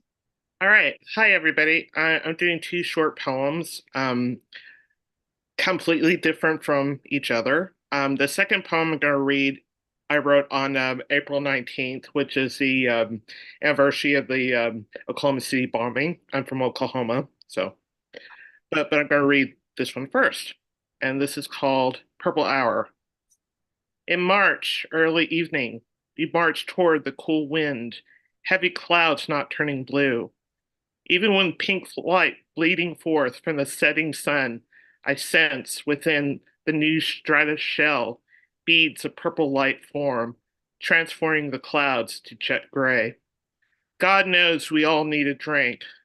A hot chai blend with light rum, a shot of honey and lavender powder.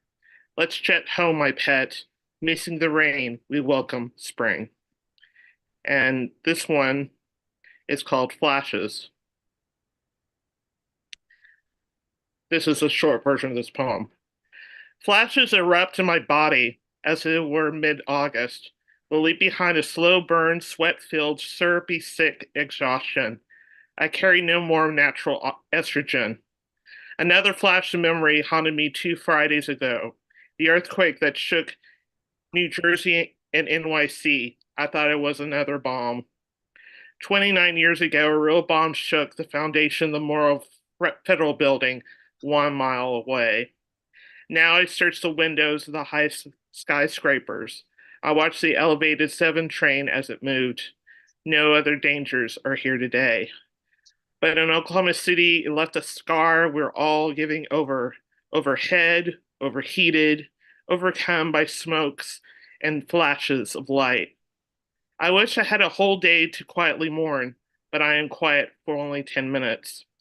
All I could afford these days, borrowed time, too short, as the minutes grow hotter and hotter. Thanks, everybody. Thank you, Carrie. Next up we have is Bill Considine. Take it away, unmute and share. Thank you. Glad to be here. Always enjoy coming to this wonderful event. Okay, I'm going to read a riff on a well-known statement by Gertrude Stein. This poem is 8 stanzas long. I'm only going to read the first 2. A rose is a rosebud butt. Paper flower is bougainvillea. Pachysandra is carpet box. Common zinnia is youth and age. Crested coxcomb is woolflower. Butterfly bush is orange eye. Ironweed is bitter leaf. Blanket flower is firewheel. Princess feather is pigweed. Trailing ice plant is bright figs. Spider flower is pink queen or grandfather's whiskers. Ostrich fern is fiddlehead or shuttlecock fern. Golden rain tree is a pride of India or China tree. Lady's thumb is tufted knotwood or smartweed. Swamp rose mallow is hardy hibiscus or rose of Sharon. Winterberry is black alder or fever bush. A pocketbook plant is a lady's purse or slipperwort. Polka dot begonia is angel wing. Cape leadwort is blister bush or plumbago. Yellow oleander is lucky nut, milk tree, or be still tree. Fairy duster is false mesquite, is stick peas or powder puff. Common lantana is yellow sage or Spanish fly. Garden cosmos is Mexican aster. Eastern blue star is willow slimpod. Weeping forsythia is golden bell. Ulan magnolia is a lily tree. Serviceberry is shadblow. Scarlet milkweed is bloodflower. Tibetan hellebore is winter rose or Christmas rose. And I'll stop there. Thank you. Thank you for the nature poem. Beautiful. Next up, we have Cindy Hockman. After Cindy, be Harvey Sauce. Cindy, unmute and share. Okay. I hope you're in the mood for a Trump poem, since we were talking about him. But what I used was one of my favorite poems as an epigraph. And I used the whole poem. It's Gwendolyn Brooks, We Real Cool. And I love the cadence of her poem. I love her work. She wrote The Pool Players, 7 at the Golden Shovel. We real cool, we left school, we work late, we strike straight, we sing sin, we thin gin, we jazz June, we die soon. And I wrote the Kremlin, 7 at the Golden Showers, and you could all figure that one out.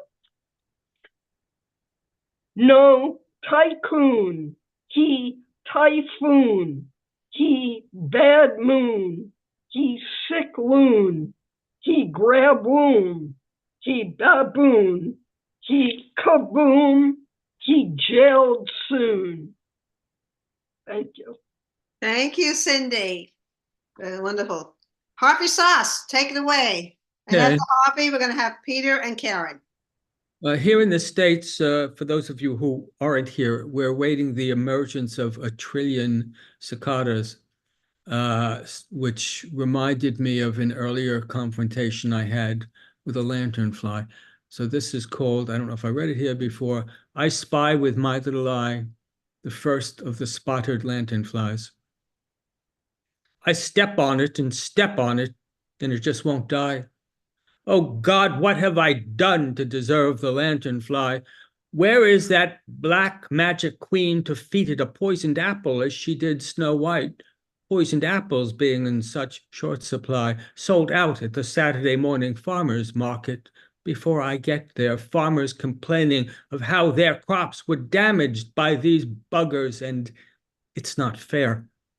Grown men crying into their overalls, bearing farm stand witness to the puniness of their fall harvest, due in large part to the voracious sap-sucking of such plant hoppers. How I'd love to scrape this one off my shoe, ambush it as it soaks up sun, warming its wings with a peacock's nonchalant self-adoration. It brings out the Torquemada in me, a deeply suppressed memory of barbarism I still refer to as the good old days. A gold mine my therapist can later dig into. Let's see how well it tolerates the application of a blowtorch to its private parts. I have studied the art of killing the lanternfly, Sun Tzu's prequel to The Art of War. As I assume a ninja position intent on sneaking up to grind it into the sidewalk, I think it winks at me with its googly eye as if to say, "Bring it on, big boy." Today, one of us must die. Putting on my scariest clown face, I mock its polka dots, taking a defensive stance, concerned that with 6 legs, it may excel at Thai kickboxing. According to Sun Tzu, one can't be too careful when stalking the lanternfly. You can't just waltz up and clog dance on its ass. It fights much bigger than it is. Is it too late to consult Sicily's Corleones on the best way to whack it? Or subcontract the hit to one of New York's 5 mafia crime families? I face it alone as Perseus did his Medusa, fearing its look might turn me to stone. Colorful as a string of Chinese lanterns, it skitters to hide among the rhododendrons. I stand between the lanternfly and my plants like the Colossus of Rhodes, like Dirty Harry asking some scumbag if he feels lucky. Apparently it does, choosing not to flee or fly. I would have thought that the size differential between us would be more to my advantage than it proves, mano a mano, only to discover that its exoskeleton is tougher than my skin. Following Nikita Khrushchev's lead, I bang on it with my shoe to stun it, then balance on its thorax, jump up and down, pogo sticking it into the consistency of soupy oatmeal. With neighbors clapping, this has all the trappings of the Crusade redux, lantern flies in the mottled dress of Saracens. Soon all Bronxites will rise up as one to cleanse and maintain a new Jerusalem as Knights Templars of the Grand Concourse. First, of course, I will say a few words over my foe, with no soul to send to kingdom come, and bury it in a matchbox. Thank you. Thank you. I hate lantern flies. Me too. That's why I just step on them. Okay, next up, we're going to have, I'm going to read off next few are Peter Kozlowski and Karen Newberg. Peter, unmute and share. Well, I was in this, you hear me? Yeah. This anthology, Great Weather for Media. I let go of the stars of my hand. I love that cover, but you realize that's 10 years ago? Can't be right. 2014. Anyway, it's my poem that was in it called The Moon's Backyard. Because I've been seeing it, we just got done with a full moon, you know. I got a nice view out here with my southern exposure. Tonight, some people made a dance in honor of the moon. I didn't dance. I held some people's hands. I shuffled stiffly, watched a bit from sidelines, fell away. It's not the moon's backyard, you know, the city. It's not the moon's backyard. You have so many other lights. You're never dark enough at night to need a moon. You only have the bay, the other side, another skyline full of twinkle, full of cars, another disk above the rest, another sign. But in the moon's backyard, nobody ever has to tell you whether there's a moon. It's where I was to get this way, the moon's backyard.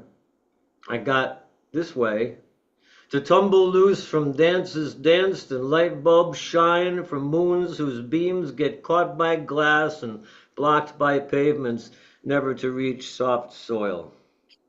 You needn't look to find the moon when in the moon's backyard. It's on your hands, the sea, your way through tangled bushes, rocks, the movements of a friend, the leaves, the land. That's it. Thank you. Thank you, Peter. Fabulous. Congratulations on that. Thank you. Karen, after Karen will be Lydia. Karen, unmute and share. Thanks, Patty. Hi, everyone. I'm reading something that I know some of you have heard, but maybe some of you haven't. It's called Twin Oaks. Let the blue crayon have its wish to color the sky, then shape a cloud to become a kite that becomes a carpet flying back into the vestibule of the house you grew up in. Rush up the stairs and into your old room and greet the twin oaks outside your window like the long-lost friends they are. See them wave, see them dance and let down their hair for you to braid into your heart. Hear them tell how they sometimes wept because they were not part of a forest or even a copse in the middle of a field of wildflowers.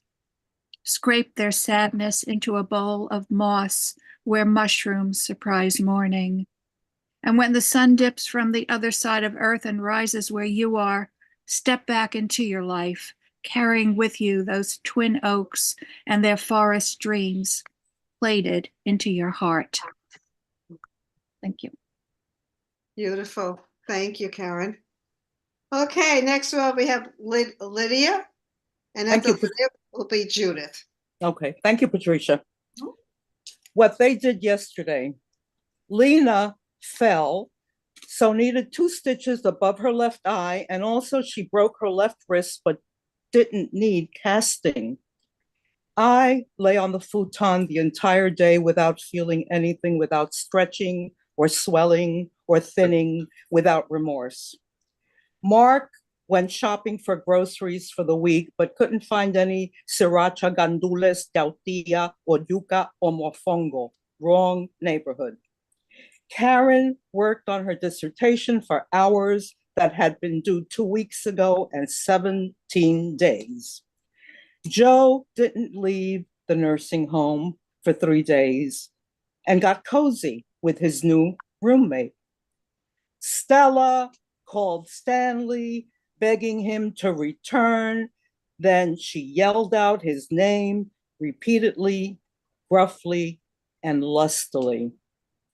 Mary had her last name changed back to her maiden name when her ex warned her not to soil his name or the children.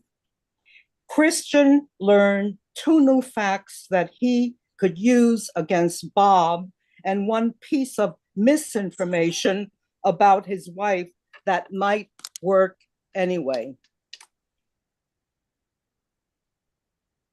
Dick went out and bought a dictionary on sale, but the A's were missing and some of the Z's. The twins got into a down and dirty brawl and one lost an eye, but people couldn't figure out which one. Rosemary Henya, who had osteopenia, decided to quit teaching, wearing miniskirts and watching Minions and peeling onions.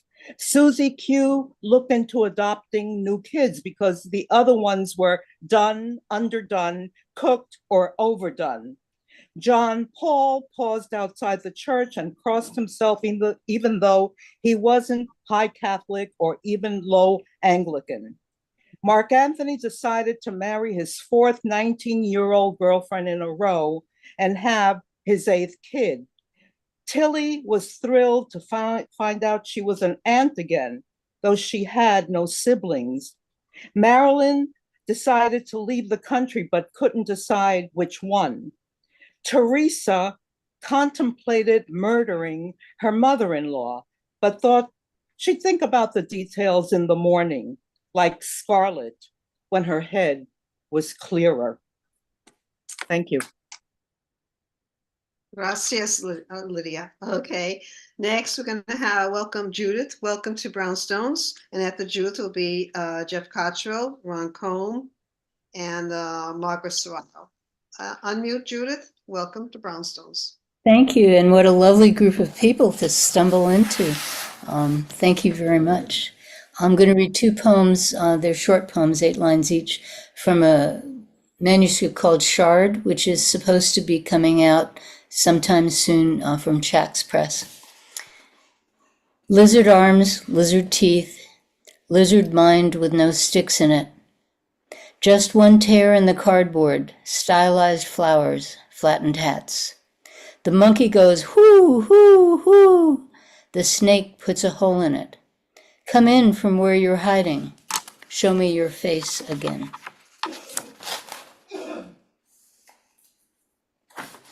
See, which one is it?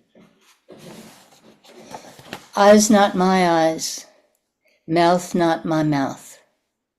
The holy forest, blazing, against her neck, whimpering.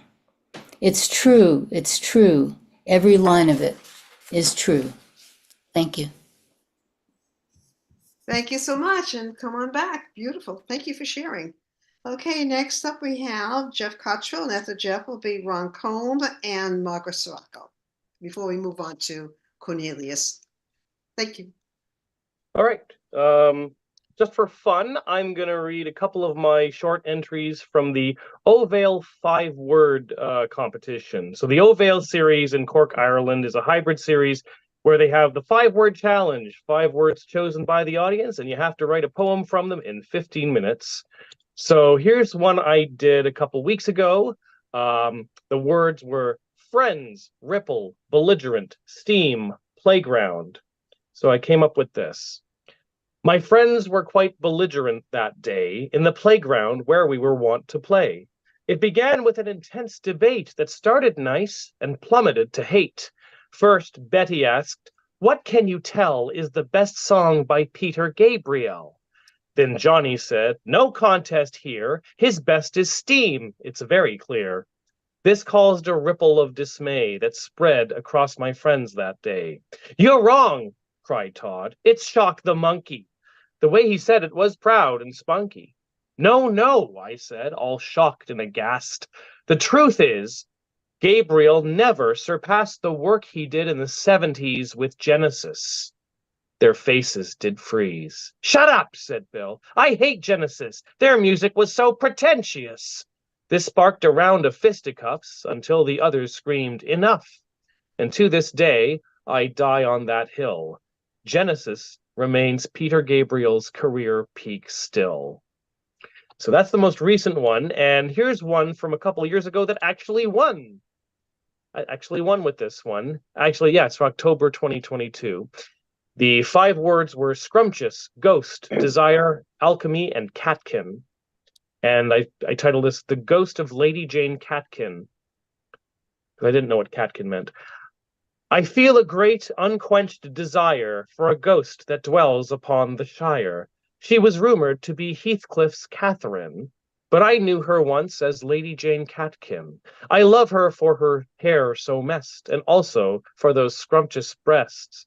She was once a master of alchemy, with lots of help from her pal, Jimmy.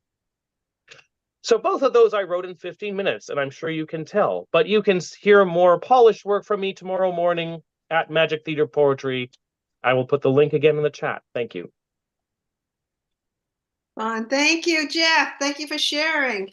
Yay. Okay, we're going to come back with, now we have Ron Combe, and to finish this round, we're going to have Margaret Sirocco. Ron, please unmute and share. Thank you, Patricia. Last night I was out in Brooklyn at Industry City supporting my kids' band, so I'm tired out of my mind. So I'm hoping I'm not going to blow this too badly. Conscientious objection.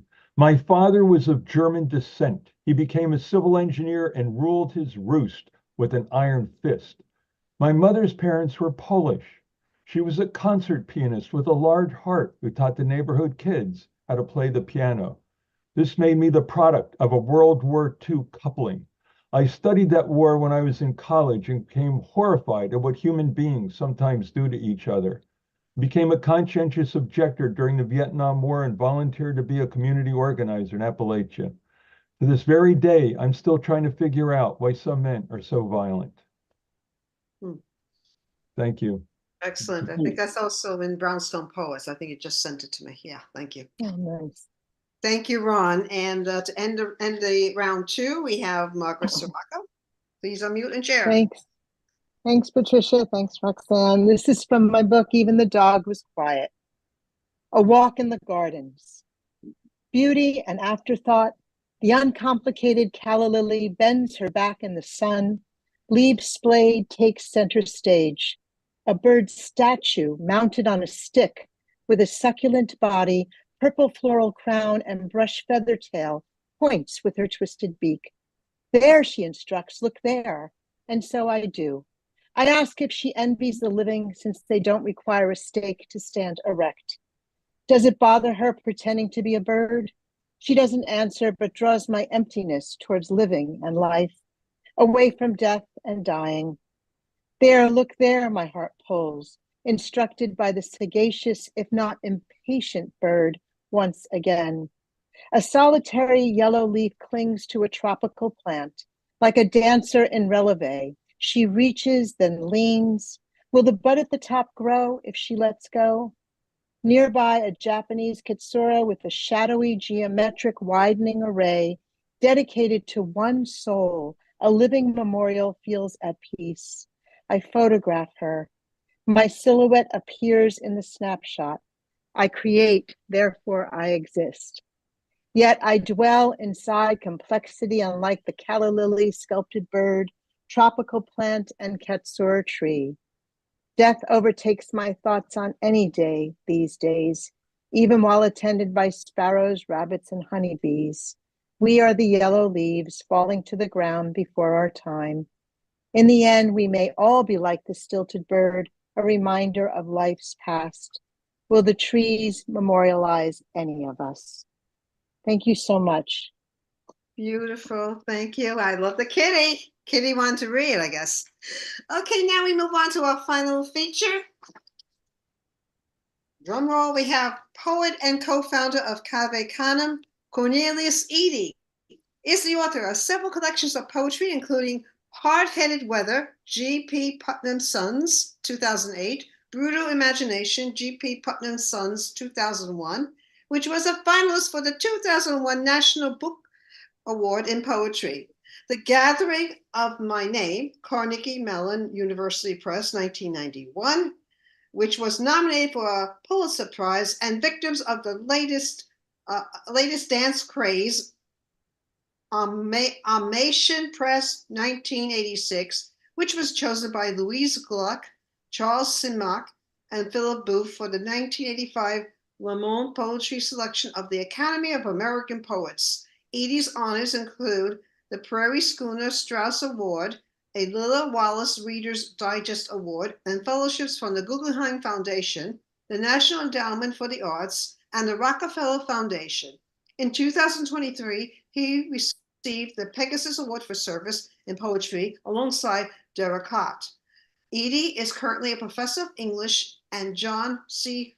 Hodges Chair of Excellence at the University of TN Knoxville. Let's give a warm Brownstone welcome to Cornelius. Edie, take it away. Oh, excuse me. Hello, everybody. Can you hear me? Yes. Good. Okay. Thank you. Thank you for inviting me, and thank everyone for your patience for me getting trying to get through all of these obstacles to get on and stay on online on Zoom. And I think I've calmed down enough from the trauma of it to read some poems with you. And I'm going to try something tricky at the end. I don't know if it's going to work or not, but I'm going to try it anyway. It's been a nice afternoon to share a great way of spending an afternoon with poetry and poets. I just want to add to the poet who had the poem about Peter Gabriel. Everybody knows his best song is Mercy Street. Everyone knows that. You can't top Mercy Street. And Sexton, it's you can't top it. Anyway, I'm going to start with two poems that are kind of topical. Sort of. This is a poem about kind of like a little bit about my childhood in Rochester, New York, but also about this saying, I don't have a racist bone in my body. The racist bone. I noticed to be a real thing because when I was a kid, my big sister took me to the Capitol Theater in my hometown of Rochester, New York. And there was a movie that afternoon, The Tingler, which starred Vincent Price. And what I remember best about the film was that it was about this extra insect-like gland that we all appeared to have been born with, but nobody but sci-fi movie scientists knew about. If it wasn't fed properly, it would crawl up your leg and choke you to death with its claws. Your only hope was, if you saw it coming and knew what it was, you could scream loud, which we did when it crawled across the screen. Then the lights blacked out, and Vincent Price shouted it had skittered off the screen, hungry, which it hadn't. The Capitol was the black movie house, 25 cents a seat, the last crop of profit squeezed from the theatrical run. No need to pull Mr. Castle's hokey string and rebel model down the aisles for the likes of us. In our heads, the tingler scurried, our darkest screams, the horror we knew but won't talk about, from the mouth of the corpse like a weevil looking for a home. So many characters perished in that movie. They never believed they had it in them until those pinchers closed.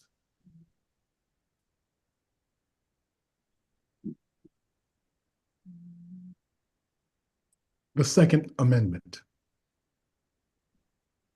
Driving out to Long Island, over the Williamsburg Bridge, I spot the young white men on the rooftop.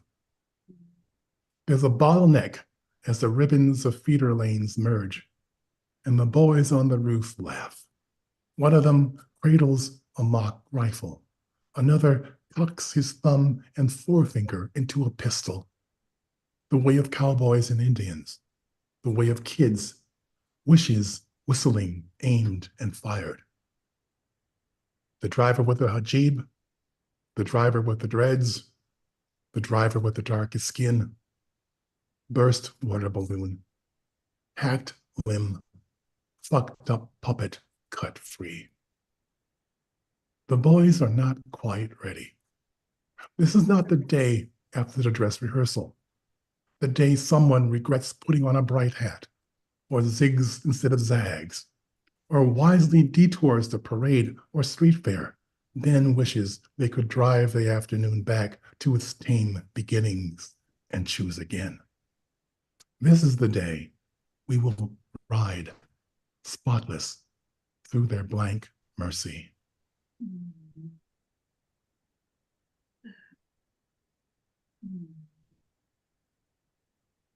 But it's spring.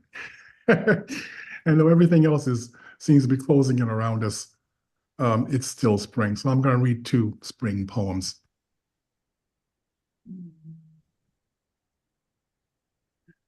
April. Suddenly, the legs want a different sort of work. This is because the eyes look out the window and the street is filled with hope. This is because the eyes look out the window and the street looks a fraction better than the day before. This is what the eyes tell the legs, whose joints become smeared with a fresh sap which would bud if attached to a different limb. The legs want a different sort of work. This is because the ears hear what they've been waiting for, which cannot be described in words, but makes the heart beat faster, as if one had just found money in the street. The legs want to put on a show for the entire world. The legs want to reclaim their gracefulness. This is because the nose at last finds the right scent and tugs the protesting body onto the dance floor. This is because the hands, stretching out in boredom, accidentally brush against the skirts of the world. And I'm going to close with a cycle of poems that I've been working on about Phyllis Wheatley. And it's about to be turned into a dance film that's going to be shot in Montreal sometime in June. And the premise for this is, of course, is people who know Phyllis Wheatley. She's the first slave. We often mistakenly say that she's the first African American to publish a book of poetry, but there was no such thing as African Americans back then. So she's the first slave to publish a full-length book of poetry in the colonies. And it is a tremendous book. Phyllis Honoré Jeffries has written an incredible book about her. So you can check that out if you want to get all the details about her. I think she's in my opinion, she's the touchstone for all African American poetry and all debate about African American poetry. And the premise for this is that Phyllis was captured in West Africa around the time she was 7 or 8 years old, and then taken over to Boston, across the ocean, and she was bought by the Wheatley family, who saw that she had an aptitude for reading and writing and encouraged that. They also encouraged her to write poetry. We started off this incredible life for her. But I was thinking about what that was like to having to abandon one language in order to survive and to gain the other language. And it's not, I mean, it sounds like an emigre story, but in some ways it is, but it's also this idea of having to learn your captor's tongue. What did that feel like? Started off with a conversation I had with a scholar a few years ago. And she talked about this. She said, well, when she's 7 or 8 years old, so she has memories. She knows her real name, which she never says. She knows the name of her parents. She knows her village, lots of stuff. All that stuff we never know and never get to learn about Phyllis. So the poems are exploring that area. And this first one is even though Phyllis doesn't necessarily talk about Africa directly, there are bits and pieces within her first book where you actually do see that she remembers that she's talking about this. And this is the poem that I wrote to Phyllis Wheatley's mother. It is, the epigraph is actually part of a poem from Phyllis where she talks about her family, missing her family. To Phyllis Wheatley's mother. I, young in life, by seemingly cruel fate, was snatched from Afric's fancied happy seat. What pangs, excruciating, must molest, what sorrows labor in my parents' breasts. Phyllis Wheatley.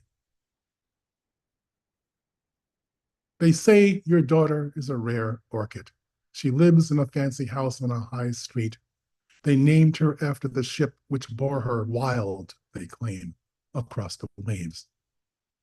They say your daughter is a cuckoo's egg. She walks the streets in English garb. She did not fill the shark's belly. She does not sweep, hoe, or breed. She stirred just once upon the block. Your daughter is exotic as white pepper. She reads, she travels, and when she dreams, a clean head kisses a starched pillow. She can cradle the owner's spell book between her dark hands. She has learned to sing in robber's tongue. Your daughter's quill makes patriots blink. Her black skin, spooled parchment, poem, bill of sale. God has given her a kingdom you can hardly pronounce. Sometimes in her famous book, a line will slip and she is returned unrefined. Before Mrs. Wheatley scooped the sickly child, fed her broth and bound books. Alas, my dusky mother, she writes, if only she knew the first note of mercy is pain.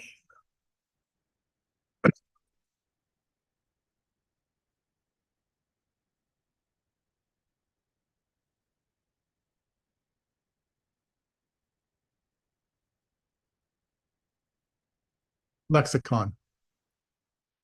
The good Lord puts new sounds in the heathen's mouth. Holy is a word that burns the fingers as you cradle the book, a stern beard that plucks a child from her mother, a law that names you chattel, then blesses your soul. Turn the page and read a story about the skin you wear and what that mark earns you. Say faith, a veil of questions you get to pull back, perhaps, with your last breath. Roll it on your tongue, sickly girl. And then there's mercy.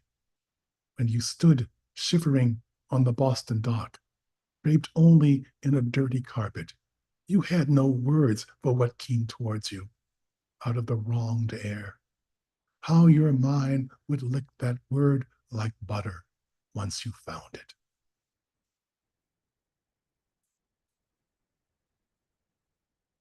Translation. Epigraph by June Jordan. Come to this country a slave, and how should you sing? How do you say this in Senegalese? My mother is gone. I dream my father calls my name, but I cannot feel his arms. The ship is a crazy beast. These irons cut my legs, and the air reeks of shit and piss. I am sick and fitting from hunger. What happens to me in this strange land? What is the tongue of this hostile tribe? New birds, cold air, narrow streets, hard and uneven to walk, slop and thirst on the tongue. If you scream your name and no one listens, if you yell where you come from and people stare through you, are you a girl or a ghost? What did Phyllis tell the Wheatleys that first day with them? Clothes, they say, broth, they sing, soap and water to soothe whatever she babbles.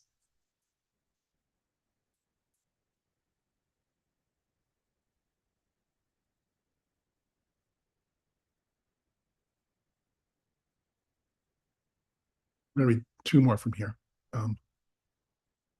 Benighted. And that's a word in one of her famous poems on being taken from Africa to America. Benighted.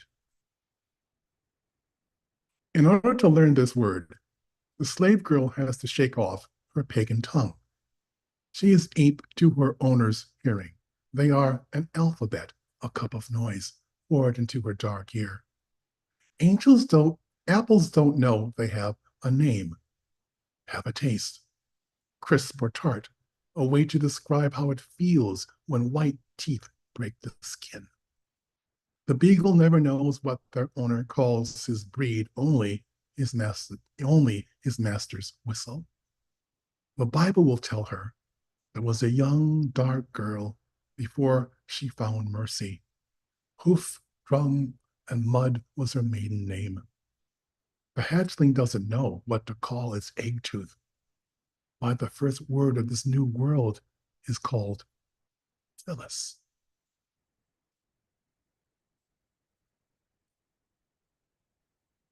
Oh. When the book came out, and the book was actually published in England, not in America, because the last poem I'm going to read is about why that was. But when the book finally came out in America, people like Thomas Jefferson refused to acknowledge the fact that this could be written by a slave. Of course, the idea being that slaves are not human beings; they're chattel. So how can they have refined thoughts? And in this belief, he is also in agreement with Amiri Baraka for different reasons. Amiri believes that she wasn't a great poet because she was aping all these other poets, European poets, and so Amiri Baraka doesn't think she's a great poet, and Jefferson doesn't think she's a great poet because she can't possibly write. And this is also what I mean when I talk about the idea of the debate about African American poetry begins with Wheatley. God could not make her a poet. Thomas Jefferson said this more or less after he read the musings of the clever African Phyllis Wheatley, a sensation of, I'm sorry, say it again. God could not make her a poet. Thomas Jefferson said this more or less after he read the musings of the clever African Phyllis Wheatley, a sensation of both the colonies and England, a Black patriot, though a slave. Whatever a Black hand can build, he knew, could only be guided by a master's vision, like this room of the mansion he probably wrote his opinion in. What Black mind could dream in these proportions and gather the slope of these Virginia hills so lovingly to his window? God could give her words, but the subtle turn, like giving a gull a sack of gold. So there was actually a trial to prove that Phyllis Wheatley was actually wrote these poems. Skip Gates has a mini book about that moment. And John Hancock was one of the people on the jury that finally concluded that this really was written by her and not by anybody else. The trial of Phyllis Wheatley. She claims she wrote a book, but here's what could have happened. In order to make a point, to move things along, a rich white man in pre-revolutionary Boston decides to raise some abolitionist sand by pretending to be a young Black female slave, bursting with the good word, bristling with Alexander Pope. Maybe he owns a printing press. Maybe he's got some buddies to go along with the gag. up and down the block fly the broadsides. Between slugs of ale and church hymns, the panic of black verse. An alternative could be all of the above, plus a young black female slave, bearded to the cause. Teach her to recite just enough. Petticoat her just enough. An indentured rebel. Written by Phyllis Wheatley, a slave owned by John Wheatley. Versed by Phyllis Wheatley, a teen Etho, late of Africa. If a Negro could write a poem, why not a fish then? Why not a cloud with feet? What is your name? A long way from home, sir. What is your tongue? Poetry and the breath of the Lord. What is your accent? A patriot, sir. It will take a jury of proper white men to prove this true. John Hancock to swear in ink this we saw, the paper, the quill, her black hand singing. And now I'm going to try the tricky part. Get back to Zoom here. Hold on. Oh, okay, where am I? Here I am. Okay. All right, so here we go. I'm typing in, hopefully, a link. Does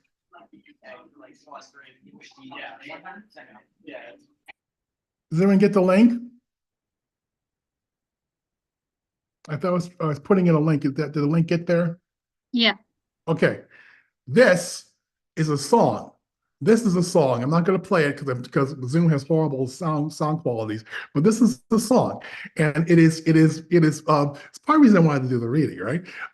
It's because I wanted to read with Sarah, number one, and I wanted to do this. A few months ago, I read a poem by Sarah, and with this great, funny poem called "My Brain Tonight." And I set it to music with my trio, myself, Charlie Rao, and Lisa Liu. And that's the track. So everyone has, if you want to listen to it, you can click on the track and you can listen to what we did with Sarah's poem. We didn't do the entire poem, but it's based on her poem. So I hope you get to enjoy it. Thank you for inviting me. Thank you so much. Wow. We have to check it out. Okay. Yeah, check it out. Yeah. Check it out. Yes, please check it out. Thank you, Cornelius. It was worth getting you on. Yes. It was. It was worth We the did struggle. it. We did it. Sarah came through. Wonderful. Wow. Wow. And now we return to the open. Just letting you know, we have 5 more people. We have Zev Torres, Andrew Kaufman, Elizabeth Lauer, and myself and Roxy. Zev, unmute and share. I am unmuted. This has been great. Cornelius, that was wonderful. And this has just been a great time. Awoke in a dream to see you awake already, sitting on the edge of the bed, hesitating, readying yourself to stand and confront the advances of the day. Interrupted your process, impeded your progress, gave you pause by reaching out, touching your hip, shifted closer, slid my hand under your gown, along your thigh, my fingers playing a slow scale, eliciting a sigh as you leaned back, angled onto your side, arced into me.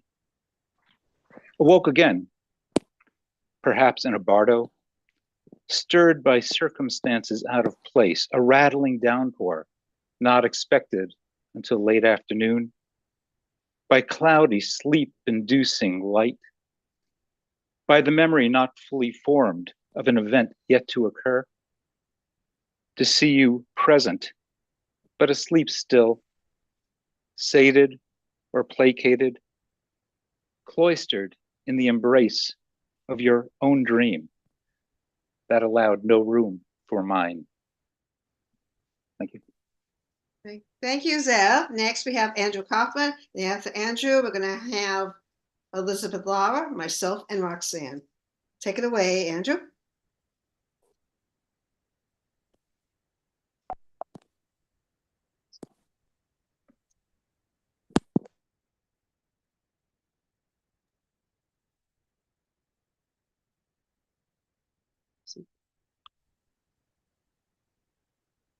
Is he there? I guess he's not there. Okay. We're going to, oh, Andrew, you okay? You can speak, Andrew. We can't hear.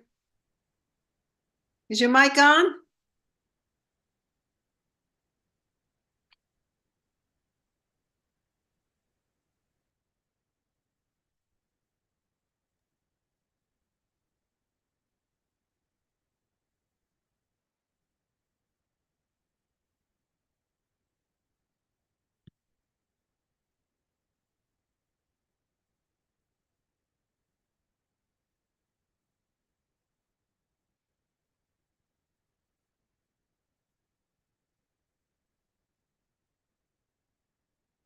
Maybe we should come back to Andrew. We can't hear you. The sound is off.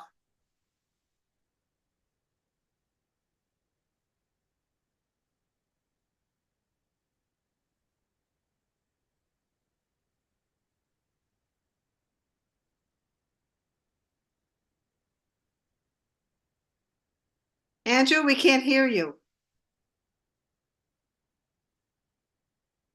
Would you like to come back on by phone, or maybe we should move on to somebody else and we'll come back to you, okay? We'll come back to you.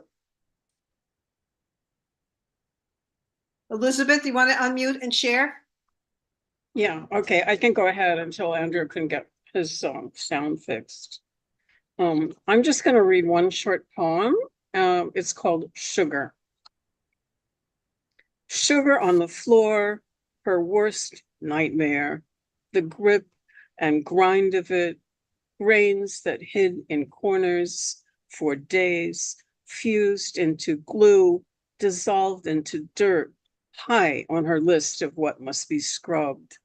But oh, her cookies, brown sugar and butter whipped into air, vanilla and a pinch of salt, baked at 350 till the edges hinted at brown, burnt fingers and tongues as we lifted them off the wax paper, faint imprint of sweet left behind.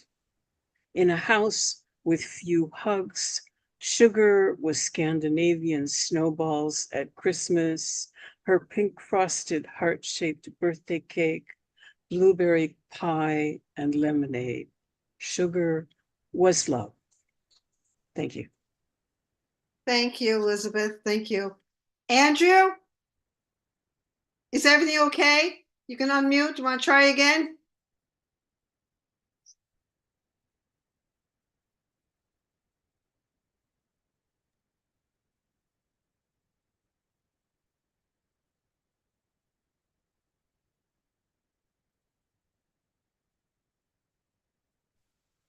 Try speaking.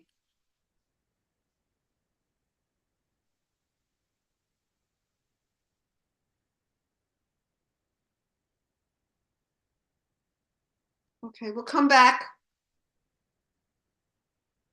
We'll come back to you. Okay, I'm up and then Roxy and then Andrew. Try speaking into the mic.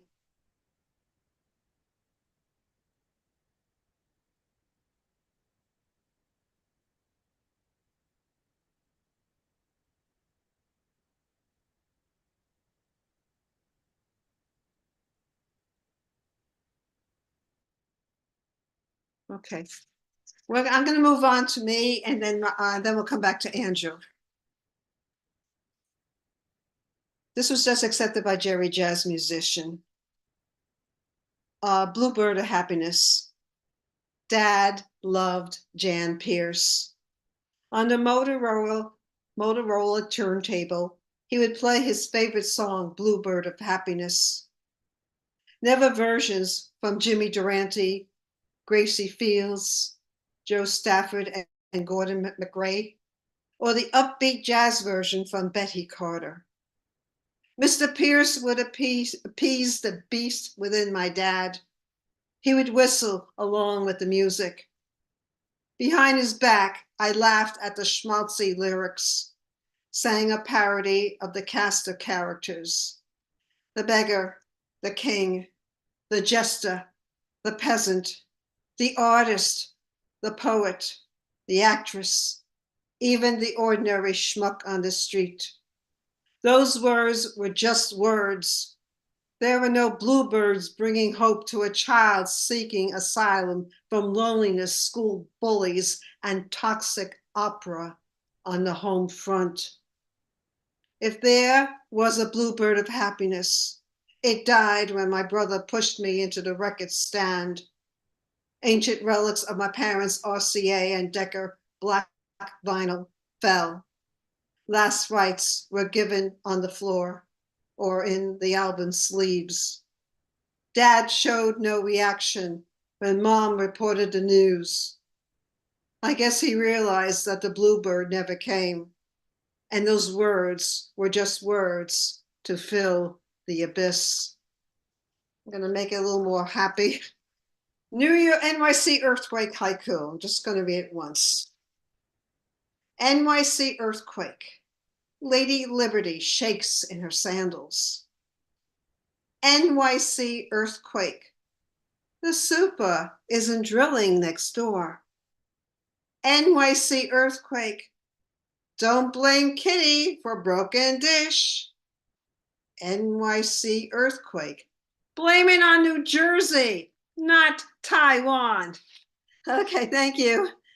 Andrew, are you able to come back on before we move on to Roxanne? Andrew, you're gonna unmute. Want to try it again?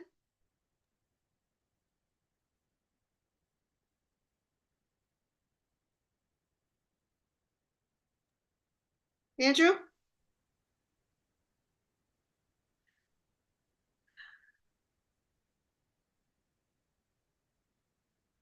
Roxanne, would you like to take a, we'll come back to you, Andrew. Andrew? Okay. Roxy, would you like to come back on? Would you like to finish the round? And we'll come back to Andrew.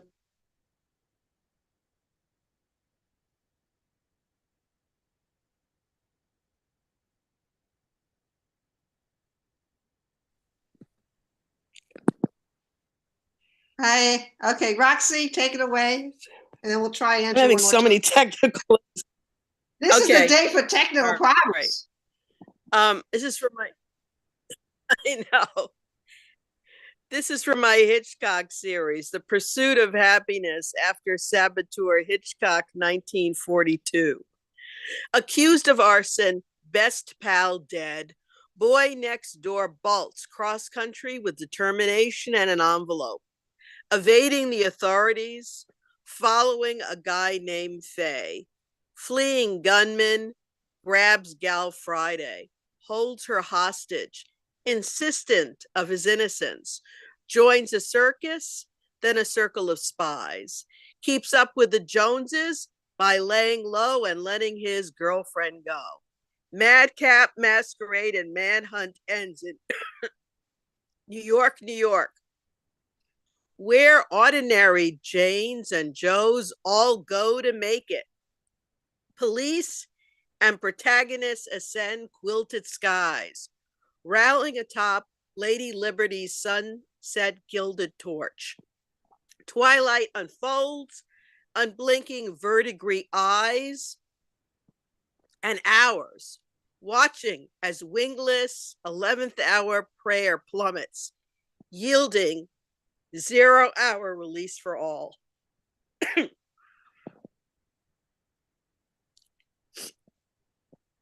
We're going to try Andy again. Want to do one more, Roxy? No, I can't. I'm coughing now. Sorry. Yeah, oh, God. Okay. Okay, sorry. Where is Andrew? Andrew, want to try one more time?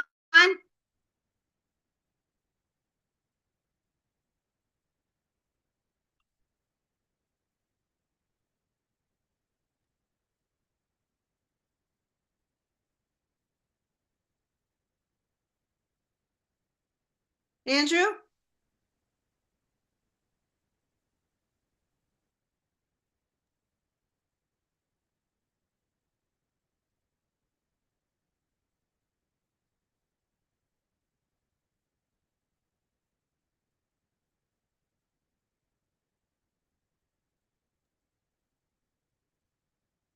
Do you have a cell phone? You want to come back on a cell phone? Oh boy. Oh, What do we do? Roxy? Well, Andrew, can you speak into the mic? We don't hear you. he's not there. He's speaking, but we can't hear him.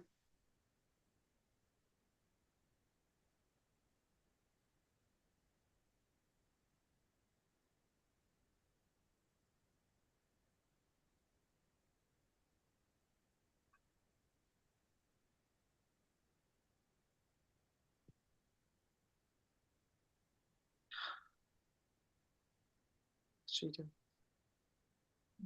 Andrew?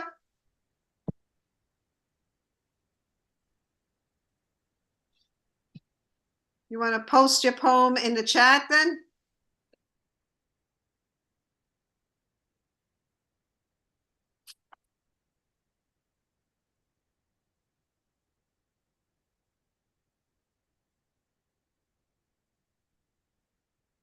Okay, I guess that's.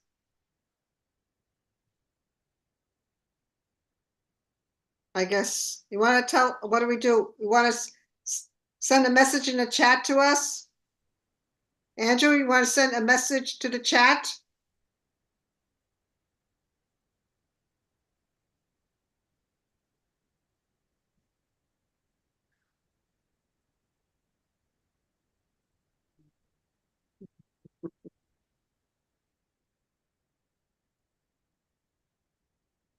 I guess we got the message.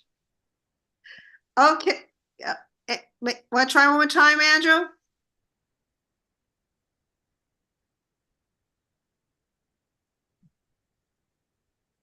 Maybe you should come in on phone.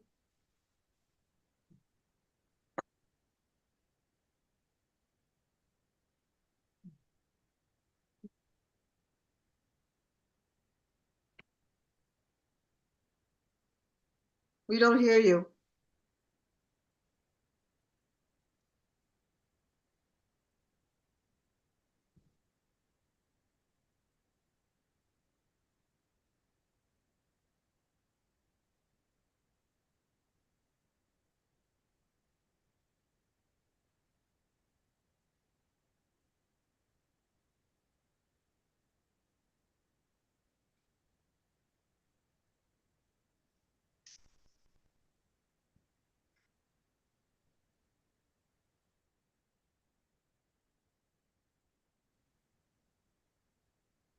Roxy, what should we do? I think we should unmute, tell everybody to unmute and they can just make their comments about the reading. Yeah, okay. Okay, looks like this is the end. Okay, Guy, Yes. okay. Thank you, everybody, for coming, and please come back next month on May 25th. We're gonna have the Red Wheelbarrow people here. We're gonna have Claudia Soria, Arthur Russell, and Anton Yakovov. And anything you want to say, please unmute and share. You're the best. You're the best. Yeah. Thank you, everyone. Thank you, Patricia, No Roxy. difficulties, but we Thank came. you.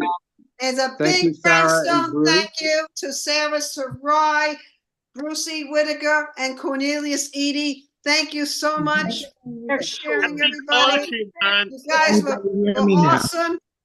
And thank you, open micers and supporters here today. We made it through, even though we had like a lot of problems, but we came through as usual. And thank you so much. We're survivors. We survived. We persevere. That's right. Right. Poetry rules and Right. happy National Poetry Month, I everybody. can thrive.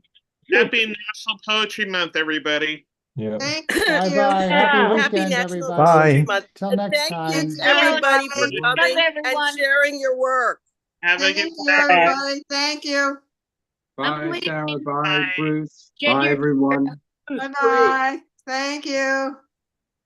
Best of luck to everyone. Take care. Have a So good day. sorry about you, Andrew, but I don't know, maybe try coming back on the phone or I don't know, because we don't hear you at all.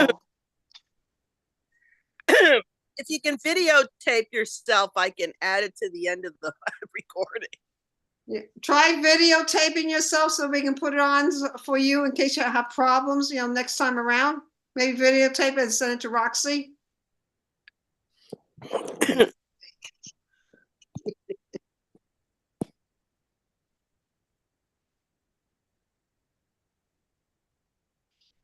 Okay, we're gonna end the meeting, folks. See you next month. Okay. Bye. See you next Thank Bye. you, everybody. Bye-bye.